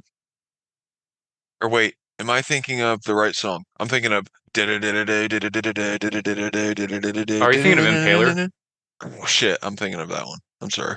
Yeah, Ramirez is Hail Mary, the Virgin Whore. I Oh can't. yeah. Okay. Yeah, that one's like that I feel it's like that's like the just irking coming out of or I don't know his writing process, but yeah, just Sorry, you were cutting out. What was that? oh, I was just saying that I feel like he was just trying to be super offensive on that one. But I feel even like on though the chorus he was, but I feel like it some is of the super actual catchy. lyrics were great. Like, I'm a burning building, no one can save me, which I just that I thought was okay. That's actually pretty good. But then also, I believe that hell is real, hell is other people, which I found out is also a Futurama episode, which is also Hmm. based on an actual play. Which the concept is that the idea that the play is like hell is actually they just go these people go in this room and they're spent their eternity in there. They don't know they're dead the entire time. They can't Oh like wow. one guy wants to do this girl. No, this girl wants to do this guy. This girl wants to do that girl. But this guy only wants this other girl's approval. So the entire time, none of them can have achieve happiness because of the other person and their thoughts on them, what they can get from. So hell is other people is the concept of it, Wow. and Okay. that's when. So that's why That's I so think like interesting. some of these like almost throwaway lines are like, man, that's fucking great. Just takes me down this rabbit hole to great things like Hmm. that. That's But yeah, wild. bottom feeders right before it with the time to suck today's dick line. Yeah. Well, and see, so that one's from Pineapple Express, right? Oh yeah, but The then kid in the it's hallway. yeah. That's like, look, he's like, "Don't worry, bro. I got you, girl." He's like, "All right, yeah." Oh, gotta go to And class. Time to suck today. it's like his dick, yeah. It's like, all right, yeah, suck on or something like that. Yeah, it's fucking hilarious. So I don't know. I mean, I'm pretty sure that movie came out before this, or wait, I don't know. Maybe not. I I don't know. But What are yeah, the iconic line, yeah? And then it has like a obviously the other goat of opener songs is Beast, which I'm pretty sure dude. they still play to this day. Yeah, like every show, I think. I mean, that song is huge. It's like I think that song is bigger than any Hatebreed song, to be honest. Hmm. Like, I mean, that's one of those that like you can't achieve that song without both of those vocalists, but it's I don't know, dude. It's such a shine for Jamie Josta, I think. He sounds so good with that Acacia Strain music. It's Hmm. just it's not like the typical hate breed. It's like super fast paced, but I honestly loved hearing Josta's like ring out with Acacia Strain's notes, dude. It's like, oh, what a beautiful blend of fucking music, dude. And even just there's not a lot of lyrics to it, but I feel like even just that is just it hits you good. Um, like I technically doesn't like qualify. I don't qualify for it, but I feel like it probably resonates with a lot of people. That we all come from broken homes, broken hearts, and Yeah, broken bones. right. Like it just And makes then you want to sing along. the chorus is so singable too and so catchy. And that's like that song's perfect writing. My life is a shooting. I'll never change. Oh, it's so damn good, dude. It's like fuck, man. It just which it's kind of bizarre. It's like kind of I guess you could say pretty iffy to say, but I don't know. Pretty badass, really. I mean, Hmm. it's a fucking tough song, dude. Beast. Ugh. In the title. Yeah. I mean, all around. And then the song that got me into the band, Impaler, with that grooviness, and then some of the coolest lyrics. At least I thought at the time. I tried to change my gamer. I think it was my MSN name, like not the name, but like the little phrase you have underneath it. I tried to Oh, put your "We are the caption reason there's thing? blood on the ground" from Yeah, Impaler because I thought it was like, oh, it's so fucking cool. that is awesome. Hell yeah. That's crazy. I changed my gamer tag. I remember my old Xbox gamer tag was dig your own grave for the breakdown in I think 4x4. Oh yeah, It's like a little sample, Dig Your Own Grave, but yeah, and so like I stuck with that one for years. But yeah, dude, they were that's what he's so good for those little tags, man. hmm He's a great at writing those fucking things. But yeah, I what a don't know. simpler time. Yeah, right. I Just love the gamer Impaler tags and but I hate that they don't give me that riff again. It irks me so yeah, much and because I I love hate that how the song riff. ends. How the Mm-hmm. song ends, it just like it's such a groovy, a banger, and then it just kind of fizzle out that Yeah. I don't like. It's like he does this whole like almost like, hey, stop, pay attention, and then it just kind of like it fizzles Yeah. out. It's weird. But there are some. I'm not. People love hype this up, and I guess they started playing it again. I don't get the hype behind it, but Tactical Nuke. See, I can't really remember that one off the top of my head. That's the last song, and it's literally just the same riff over and over again, but slower and slower. Oh yeah, okay. So are they playing that? Isn't it like 10 minutes long? I don't know if it's that long. I think it's like 5 minutes long. But yeah, Oh they've shit. been. Like I've been doubled it. seeing. So they've been. I've been seeing they've been ending their set list with Car Bomb, then right into Tactical Nuke, which I feel like that's too much. Car Bomb is already does that, and then you have another song that does the same thing again for like 5 minutes. Hmm. I feel like it's a little too much, but Yeah, I don't know. I think I know what you're talking about. I don't think I listened to it too much. But you're that one not came missing out in much.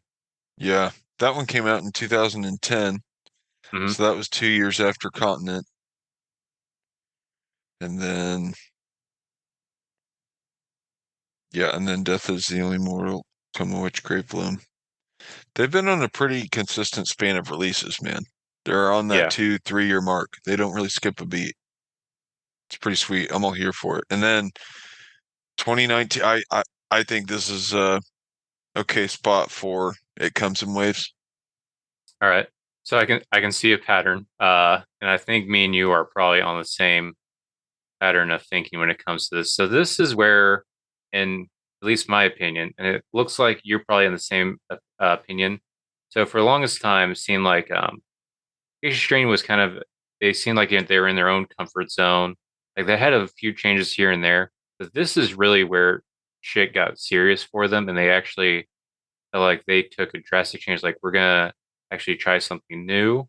We're gonna be Fuck doing yeah. whatever the hell we want to do, and it feels like the biggest payoff because everything since this has, at least for me, is like fuck yeah, this is exactly what I want from this band. Now I've even gone back to like albums I didn't care too much about. I love more now, like uh Continent, Dead Walk, stuff like that. Even just like some of these B tracks, I want more Acacia Strain based off what they've been putting out more recently. And it all started with this release, which I'm pretty sure, correct me if I'm wrong, wasn't this like a surprise release? Like we found out the week of that they're like, hey, we've actually been working on this and it's coming out this week.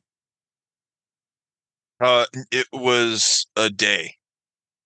That's right. It was a midnight drop, and yeah, I just did this album, so it is it's really good.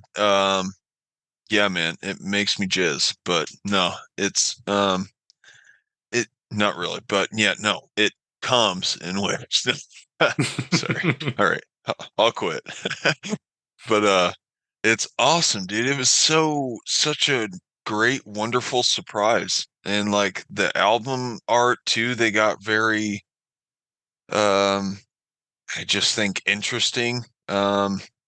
I don't know, man. They ventured into this realm of doom, and I was so in love with this surprise release. I listened to it nonstop, and I really read into just what they had to say about it. And basically, he said that it was an idea that they wanted to do for a long time. And so that tells me that they kind of probably had these songs developing for a while, but knew that they all kind of had a similar vibe. I mean, essentially, this is like one long song, right? hmm It's like front to back one long song, and like the track listing is very unique. It's a prominent line that I think they do a couple times in the album, right? Doesn't he say it a Yeah. couple different times. Our only I'm sin was trying to. giving them names. Yeah, our only sin was giving them names. Each one of those is a track, and so you have this new interesting like track listing they're playing with, like by doing the one thing. I don't know, man. It's they just came out fucking swinging with this release in so many different ways. They had like glow in the dark merch with this. I Hmm. bought the vinyl, and this was one of like uh I'm so glad that I fucking got this vinyl because this record is so important to me, dude. I have listened to it so many damn times. I think he's got great catchy lines in this. They have a very mature sound, and that he got away from like just um not even like a clichéness, but like I don't know. Trying. His tags in this are so mature sounding. It's And almost it's like he just like, stopped trying to just write tags and just like if there's a tag, let it come naturally, kind of thing. yeah, and it has like a really natural sound to it. It's very gloom and very like dark, but it has they and previously on an EP they released like a Soundgarden cover, and so many times have I listened to Acacia Strain, and I feel like I hear just notes and shit that this dude hits that remind me of Soundgarden. Like Soundgarden get their guitars are like they got some heavy shit, man. And that's why I think they did Black Hole Sun. But and so like this album specifically hits a lot of those notes for me. Like they remind me of Soundgarden on this one, honestly. And so I don't know, dude. I fell in love with this album. What do you got to say about it? Does it make you Yeah, jizz? this was No. I wouldn't I will say this is the album that made me kind of stand up and notice them and actually take them more seriously to where Grey Bloom, we were still on the Grey Bloom to where at that time I was kind of back to the same feeling of Death is the Only Immortal to where it felt like they were just kind of like phoning it in a little bit. It's still not saying Grey Bloom's a terrible album. It just felt like they were in their comfort zone. They're just gonna just keep doing the same thing, business as usual, which wasn't really exciting. What 9 albums in, and then like we hear this news like, "Hey, we're gonna release this album at midnight." And I was like, "Okay, that's kind of cool. Thank you for surprising me." And then it's this completely like a concept album, which wasn't really something they were doing that much. Like there was, I guess you kind of say like loose concepts if you want to like somehow try to force a thread to some of these albums, but with this, They it was don't have their actually like, logo anywhere on the like album art. It yeah, was a very different album art style too. yeah, it felt like they were like, hey, I know people call us deathcore. We're gonna do our own thing. We're not gonna stick to deathcore rules. We like Doom. We like uh some of the stoner elements and stuff. We're gonna do whatever the hell we want. We don't care what the record label kind of says, which I think they've been on the same record label for the past 5 albums currently. Because they're on Rise Records, which I know is controversial, but it seems like they're letting them do whatever they want, and thank God for it. This is what I feel like the Observer was like the infancy, and this was like where they Yes. young. I wouldn't say like fully matured because obviously fully matured with Failure Will This Follow, was this was but like the graduate of Coma Witch. This yes, was like the yeah, I would almost the say it's like few years down the road, like it is almost as if they've been perfecting the even more like behind the scenes somehow. Like it's yeah, great. It's it is.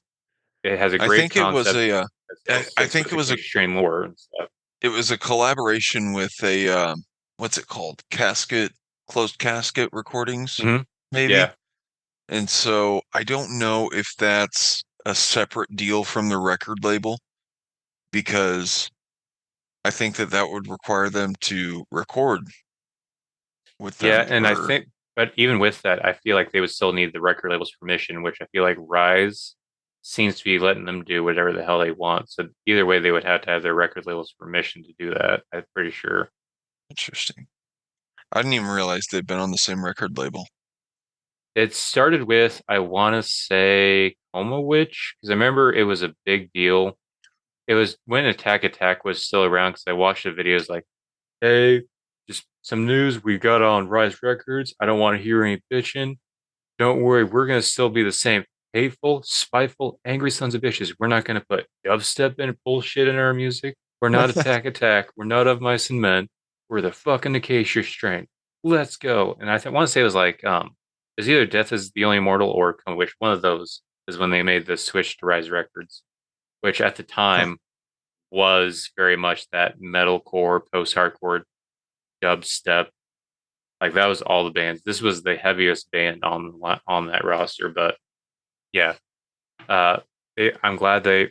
Looking back, I'm glad they signed to them because it seems like it lets them have whatever creative freedom they have to do stuff like this and everything they've done since then. Because this is the turning point for me in the band to where after this, I have followed everything they've done because it was set and it's made everything more interesting. And in my opinion, everything since then has been way more interesting than anything before. Like, yes, it's fun to go back and like see them slowly get up to the point they're at now.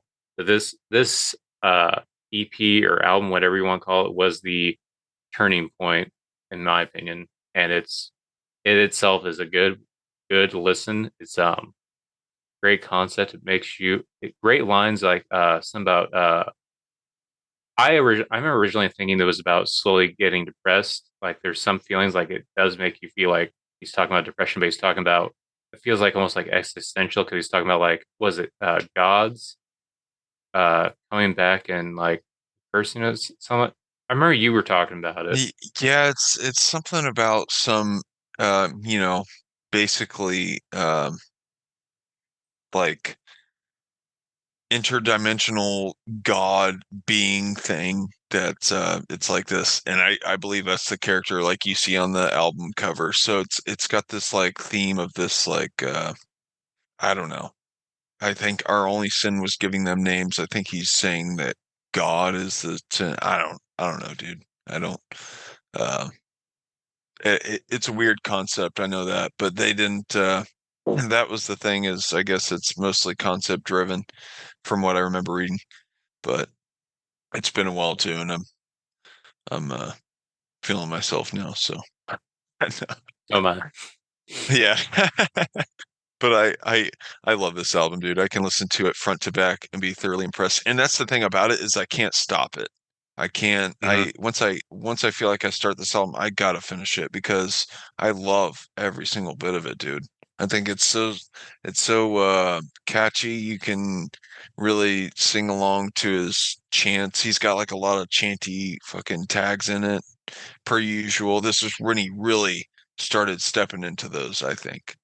It's a very like I don't know. It's got a lot of those in it, but solid And fucking album, dude. this is one of the few times I feel like the samples weren't just like filler. It feels like the samples in this one actually contribute to the vibe of what's going on. Like they're and almost like it makes it feel more real. Like I want to say there was one talking about there was some woman talking about stem cell research is playing God and it's bringing judgment upon all of us, which probably just playing that by itself, like, all right, this guy has, but in the grand scheme of this whole thing, you can only pick up thing and adds to that whole like an angry interdimensional god or whatever it is, and then the existential dread that you're going to die or your life is worthless to this thing kind of thing. Just that dread, just depression, just kind of it's the heaviness and it weighs on you kind of thing. It adds more to Yes. the atmosphere. Everything about this fits perfectly, and it's not like it's the thing that is even more impressive about this is they try all these new things, and it is such a different band, but at the same time, it's like this is what Acacia Strain has kind of been building towards. Like it's nothing, it's not Yeah. completely new to this band. It's something they've been doing, but somehow it's all the fluff, all the fat is gone. Here's Yeah. just everything you actually love about this band coming together to a massive, epic, short but epic EP. Yes. Yeah. It felt like they needed to get that out.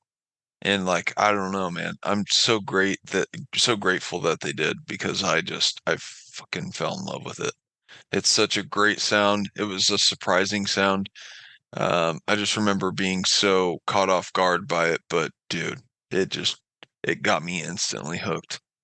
I was surprised that you put this so high though, because I remember I think the Job for a Cowboy we had all the EPs at the bottom. It was like, well, they're not full length Yeah. albums kind of thing. But I can see why, because I this think this is is like a step actually above probably a standard 3 to 5 track EP from any other band. I think yeah. this is a well more established product than any other EP, I would categorize it. So, yeah, man, super, And I would super say solid release. and I would say this is probably also, I wouldn't say their career was dying. Like it's just that for me, I was losing interest as a fan, but this is what revitalized my interest. Where not only was I back to where I was, but I was even more developed or wanting to get more into this band because of this. And I feel like hopefully maybe there's other people like that kind of thing. Um, Yeah. but yeah, this is a I'm, kind of career. I I wouldn't say definitely, career saving, but career revitalizing. yeah, I definitely agree with that, dude. I remember it was like a Christmas present because I believe it was December 19th, 2020. I think it dropped on like the 20th. So it was like literally 5 days before Christmas. I remember being on like a Christmas vacation whenever it came out, or like the weekend of, or whatever. But, and I just remember I was like, oh shit, midnight release. Oh, dude, checked it out. And I was like, iPhone listened. And I was like, ooh, I like that. And then I had to get like the headphones and like, I just like, oh, fell in love, dude. Hell yeah. And I feel like the Acacia Strain hype has not stopped since this dropped because I want to say they released this and then a week later they announced, oh, by the way, we're coming out with a new album soon. Yeah. And then it Yeah, they was dropped the it like slow a DK thing going year on. later. Yeah. It was this drop and then instant hype for Slow Decay. I was like, damn. I felt like they didn't give it enough time to sit and marinate, but whatever. It worked. I mean, Slow Decay was an absolute fucking hit too. So, So and that so makes, go ahead. I was just gonna say, yeah, I guess that transitions to the next spot. So, and I need What to do you correct have at myself real number quick. two? This sorry, before we move on. It comes in waves, literally was a Christmas present. It came out on December 26th, 2019. So, Oh, yes. So I was wrong on that year, but yeah, a literal Christmas present. I think it was a day drop, but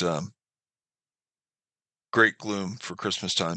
Anyways, next up, I think I think I'm going to go in the train that this band has only gotten better and since this point. So I would probably go Slow Decay. okay. With this might we might debate, but okay, I'll put it in there for now. Okay. Um, all right, just a second. Come on. Here we go. Okay. So I'm gonna have to argue with this, but we can That's discuss it. fair. This is actually my number one. Um, and it's not that Seven to the Light and Failure Follow are worse. In my opinion, this is like how Behemoth has the Satanist. Hmm. This is Acacia Strain's the Satanist, and then I Love You at Your Darkest for Behemoth is Acacia Strain's Seven to the Light and Failure Will Follow. It's Okay. same feel, but I feel like with Slow Decay, I Are you feel trying like it to tease that was you want to do a Behemoth ranking? we can do that. They have a lot of them too, but I Oh shit, I yeah. feel like they would be hard with how many underground early stuff they had, like Grom and like stuff like that. Fifth. But Yeah. I'd be up for it because I was listening to them the other day, and I feel like I would Okay. have an album that's high up there that I feel like would be a little weird. I love Evangelion. Oh yeah. Oh yeah. Okay. Well, I guess I'm wearing the shirt. I mean, I think that answers the question. I guess we got to do that I feel like next. that would be my number two, then Satanist number one. But I feel like you would maybe have Demigod a little higher because I feel like that's when you got into him. Oh yeah. Hell yeah, dude. But anyways, Y- that's for a Yeah. future episode. Let's talk about Acacia Strain. Yes. Back to This Acacia. is I feel like this is Acacia Strain perfection in slow decay. This is like we were talking about with It Comes in Waves. They released this and they immediately said, by the way, we're releasing an album. Uh, more news to come. Then like a month or two later, they released the EP for D or the single for Yeah. D, which is two songs. Like, what the fuck is this? Oh, they're gonna Yeah. spell out the fucking album. What are Yeah. they gonna spell? Fuck. Yeah, so like you got so many questions that you're asking. What are the next two songs going to sound like? What's the next letter going to be? What's the word say? It's like so much interest and so uh literally it felt like forever till this album dropped. I was like, holy shit, this is the longest build up for any metal album that I've ever been keeping up with. It's like, jeez, Since we're talking about it, might it as well came whip in it early. out. Yeah, it came in early. My slow decay vinyl. Nice. Oh, so I the vinyl itself has a fold has like out a poster. Jeff is showing of the so I'm guessing each one of these images is one of the single releases with the two tracks that they did. Yes, it's Okay. 5 panels, just like the 5 singles they released. So I was thinking Nice. if you wanted to, if you didn't want to put the actual slipcase in there, you could probably just take this poster and put each of those singles in there if you wanted to. Or I don't know, Yeah. you could also just have it actually spelled DK. But yeah, this is I love everything about this album. Everything from how they teased it, how they released it, the artwork. I wouldn't Yeah. even maybe the concept, if you want to call it a concept. But the lyrics on it are fucking amazing. Every feature I feel like is great and perfect for Yes. it. Even just I was listening to "Seeing God" today, and even just those opening lyrics, like just telling the So good. maturity level. Oh, Like I would think take yeah. like writing for "Seeing God" and then take like the equivalent level subject matter of like the earlier stuff like Ramirez, like where it has like a little bit of like cheesy lines to where "Seeing God" opens up with like "Children of the Cloven, uh, Touch. bathe in your the blood of your fathers." Like everything is like it's pretty much like the same like sinister evil concept, but it's so much better and so much more maturely written. It's so fucking good. It I is, can't dude. give this album enough praise. He got very real with the lyrics on this one, I feel like. It got real in many aspects. Like even the artwork got very kind of realistic. They still kind of like kept that similar theme they had going with the last handful of albums with the bird, but now they're kind of introducing like the bird's environment. Like the album cover itself for like the full album looks very bright. It looks very happy, but it's called Slow Decay, so it's like, ooh, yeah, I don't know. I love that aspect of it. Yeah, dude, all the songs, so many front to back. This album's just full of bangers, full of fun. But they got real hardcore-ish too, you know, Mhm. like Crippling Poison, or is that the dun, dun, dun, dun, dun, dun, Yeah. dun. And that's another thing with your set. I thought you were going with when you said they were getting more real. Where and I this is the first time I feel like he's actually talked about mental illness in a song with Oh the yeah, whole for sure. I'm going through some shit. I'm just Yeah, I feel unwell. I'm just not myself. And even that was like on some of their they put on some of their merch. Like that's actually kind of cool because I know they've been doing some like mental health check stuff on like concerts. Like, hey, talk to your friends. Some people are going through hard times. Then they actually like yeah, put in a song with like mental health and stuff. Like, oh, that's kind of cool. Um, yeah, dude. then yeah, like the features. Like I love the Lucid Dream with Jess Nicks. Oh Uh, hell yeah. Interesting there, feature too, man. yeah, Interesting sound on that one. I never heard of Dying Wish, which is where she's from, but that her feature reminded me so much of Big Destroyer likes to have Catherine Katz feature in a lot of songs. And it's a very similar vibe, very like I almost want to say like dry sounding and Hmm. vocals, and it's just like oh, it's so punchy and it hits you hard. Like I love it. That and obviously Aaron heard from Jesus Piece on Oh, Seeing dude, God, his and then feature, the that song is so damn good. He mhm. really, I really got into Jesus Piece because of that song, man.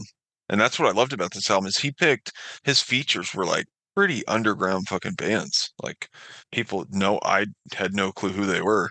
So I that's still don't really know cool, man. who I still don't know who the guy is on I breathed in deeply.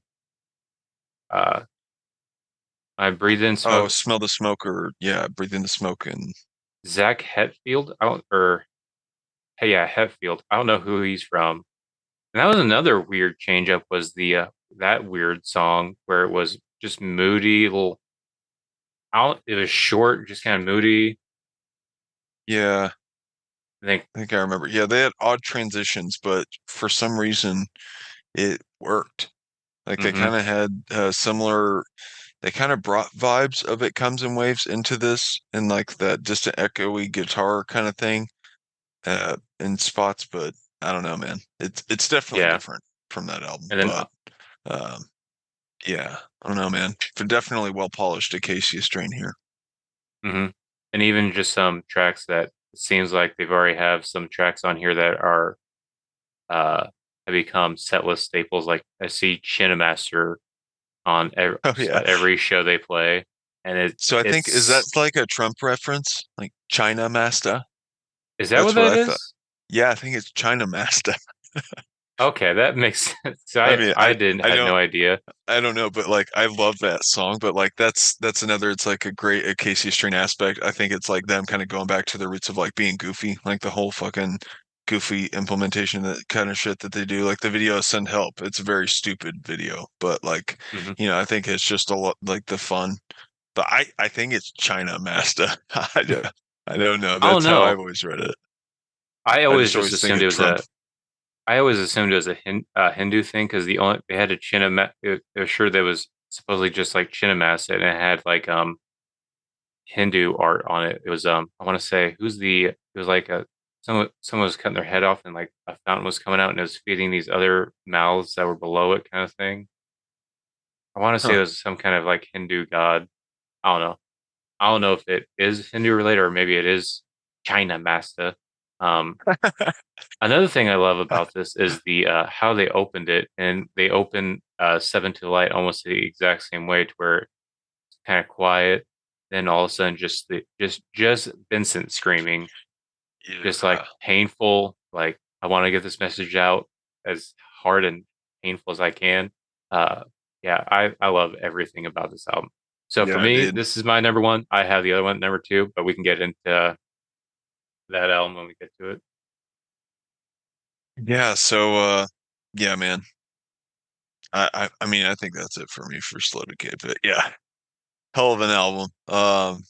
I think they're just getting better with time. So for me, I would probably put their latest release, Step Into the Light, and Failure Will Follow into that number one slot. Okay. They really caught my attention with the release on this one too. I think it was a week apart. They released this double album, and No, it I was the think same day. was it? Well, I know.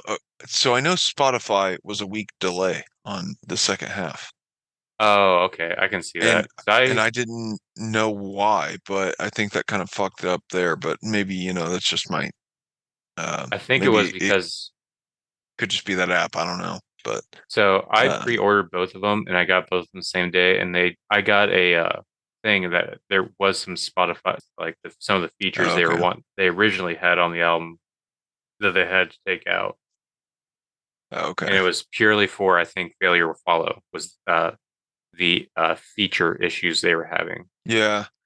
Huh, that's interesting. And so it's like, because I know whenever you look up a Casey Strain, their discography, Failure Will Follow gets stunted because it's like it's not even in their initial list, which I think their initial list is their most popular. But I remember Failure Will Follow was a later release on Spotify, so I didn't even get to listen to that one until later. Or maybe it was vice versa. But I know Step Into the Light is, at least on Spotify, way more listened to than Failure Will Follow. And so, I mean, that may also be because Failure Will Follow. I view this album as literally Slow Decay with It Comes in Waves, as almost like hmm that dual, kind of release. It's like I feel like these two very comparable. You have Failure Will Follow, which is like the Doom release, and then Step Into the Light, which is the more core shit, the fucking breakdowns, the in your face, fuck you, punchy shit. Um, Dude, this album, breakdown's iconic. Like he got so still simple Vincent with his tags, but like yet they're just so literally simple. It's like so memorable and impactful. Like fuck you, die slow. Like he's just literally throwing it out there now. But yeah, it is like album's still sticking with me. I'm still going back to this and giving it a full jam because it's so fun. Yeah, and I loved it when it first came out, and even listening to it now, that even the songs I didn't originally like, now I'm like more like, is this really happening? I'm getting more into Yes, um, that's such a good one. So everything groovy. about it. And it is one of those things. I remember when it first came out, reading a review, and I remember one review said it perfectly to where Seven to the Light is like a uh, you're supposed you should listen to these two albums in a certain order. Seven to Light is the appetizer for the main dish, which is Failure Will Follow. It gets you, Yeah. you get sucked into it, how short these songs are, how fast they are. It has those tags, those hooks. It's very frenzied, very fast. I remember even just these singles that came out, like Chain, Untended Yes. Graves. They were very short, but they were furious. Untended Graves is still my favorite song on the album. It has some of the best lines and some of the best like hooks, like with guitar wise. The Failure to Follow, I remember instantly falling in love with Pillar of Salt because it had uh, this Failure to Follow has both a feature from Full of Hell, I love, and then also Primitive Man, I also love, who they together had recently released a collab album with just those two, like I want to say Ooh. just a few months prior. Perfect sound. They're very opposite ends of the death metal spectrum. One's like grindcore, the other is doom death, well, almost like a black metal flavor, a little bit peppered in Hmm. together. Perfect. Then you put in Acacia Strain in this mix, and I feel like these three bands need to do a full-on collab album because it works so Hell great, yeah. especially Dylan Walker's like you have Vincent with his lows, just dreariness, and then you have Dylan Walker all of a sudden come in with the slow chugging guitar, his high raspy, just it gets me and I love it. And then at the end, I don't know who the female singer is, uh with the beautiful, almost opera like Failure Will Follow at the end. Uh Is that Great. Courtney LaPlante? Did they get her again for that or? It's some like Idris X. Oh, It's okay. some random. I have no idea who this person Yeah, is. No, Cornelia Plant was Slow yeah, that's Decay, right. Okay. Um, yeah, dude, that failure will follow is it's so eerie but so beautiful at the same time. yeah, and all But three tracks have its own flavor. yeah, Like dude, the Bog Primitive Man Walker, feature, fuck. oh, Basin of I love Wows, that song. Yeah, Basin of Vows, dude. It just starts out like, oh my God, dude. That guy's fucking tone. It's so nasty. With just Acacia Strain's thick, just fucking laid on you, man. I don't think Acacia Strain needs to release anything for the next 5 years, and I'm still gonna be okay because we've gotten these two. It's like, damn, dude. I think they hit the nail on the head with this release, dude. I love it so much. and I agree they probably should hold off with holding releasing more. I think they need to do it. I already know they did toured a shit ton on this album. They need to do a Yeah, little bit more, preferably of headlining I and think they can. promoting this Yeah, album I'd because play I around with remember it more. remember they Change up the. headlined with Full of Hell and Print of Man on the lineup, but they didn't come Oh anywhere near wow. here. I would have loved to have seen Oh that. yeah, that would have been badass. I know, man. They were touring with, like I said, that Dying Fetus show, dude. Oh, I'm Hmm. still mad at myself for that one. But Yeah, it was that. They also play a show with Lauren Shore nearby, and then one with Lamb of God. Those are the only three chances we've had, but none of them were they headlining. I want to see them headline with this album cycle. oh yeah, absolutely. It would be badass. Huh, there you have it. The Yep. Acacia Strain discography rankings from the Death Metal Daddies. It And looks like they're only getting better, man. I mean, I think this is going to be a different list for many bands. I don't think many bands have done this, in my opinion.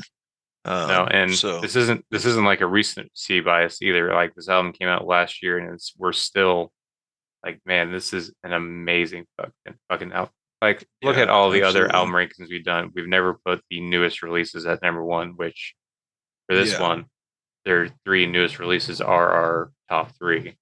Like they are yeah, getting better with ever pretty since crazy. it comes in waves, they have gotten Yeah. better. Yeah, And I do think it's this new vibe they're going with. I love this outdoorsy, even with the yeah, merch, kind of like releasing the hunting knife and hunting camo stuff. Like it's pretty it's sweet. a great time. Yeah.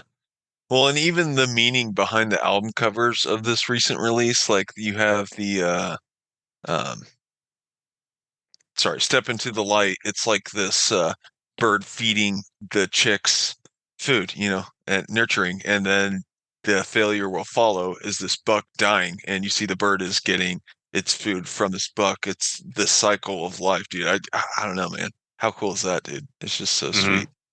It's like you're gonna death will happen. I feel like is essentially what it's saying. It's just I don't know, And no matter what, the super world will interesting. keep on doing its thing. Yeah, keep on rolling. Yeah, I love it. Um, Hell yeah. yeah, this is the first album. Those two albums were the first ones things I've ever bought from Acacia Strain on vinyl. And I don't know, I do love the band, but I feel like I do want to keep it.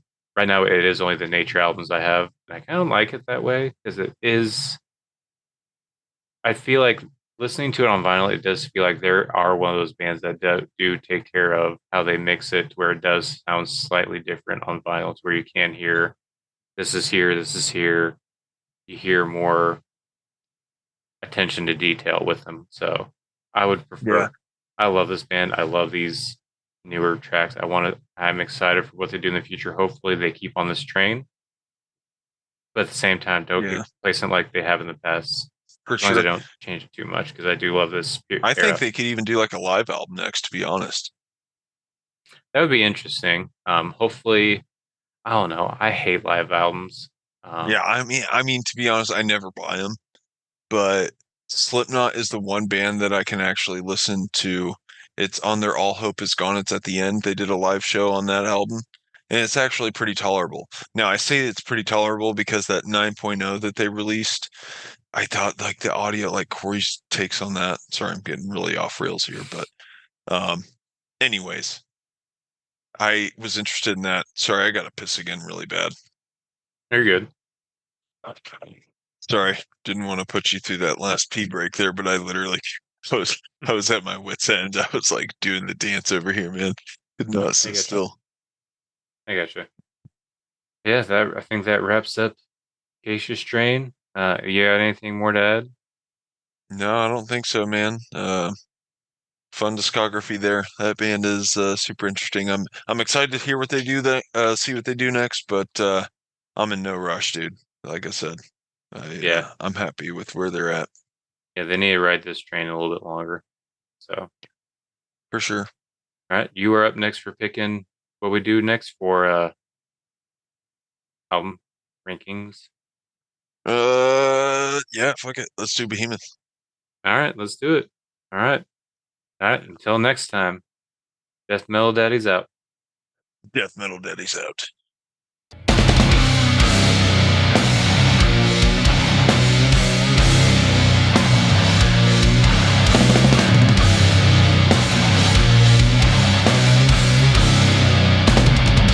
Fuck it. We're doing it live. Recording in progress.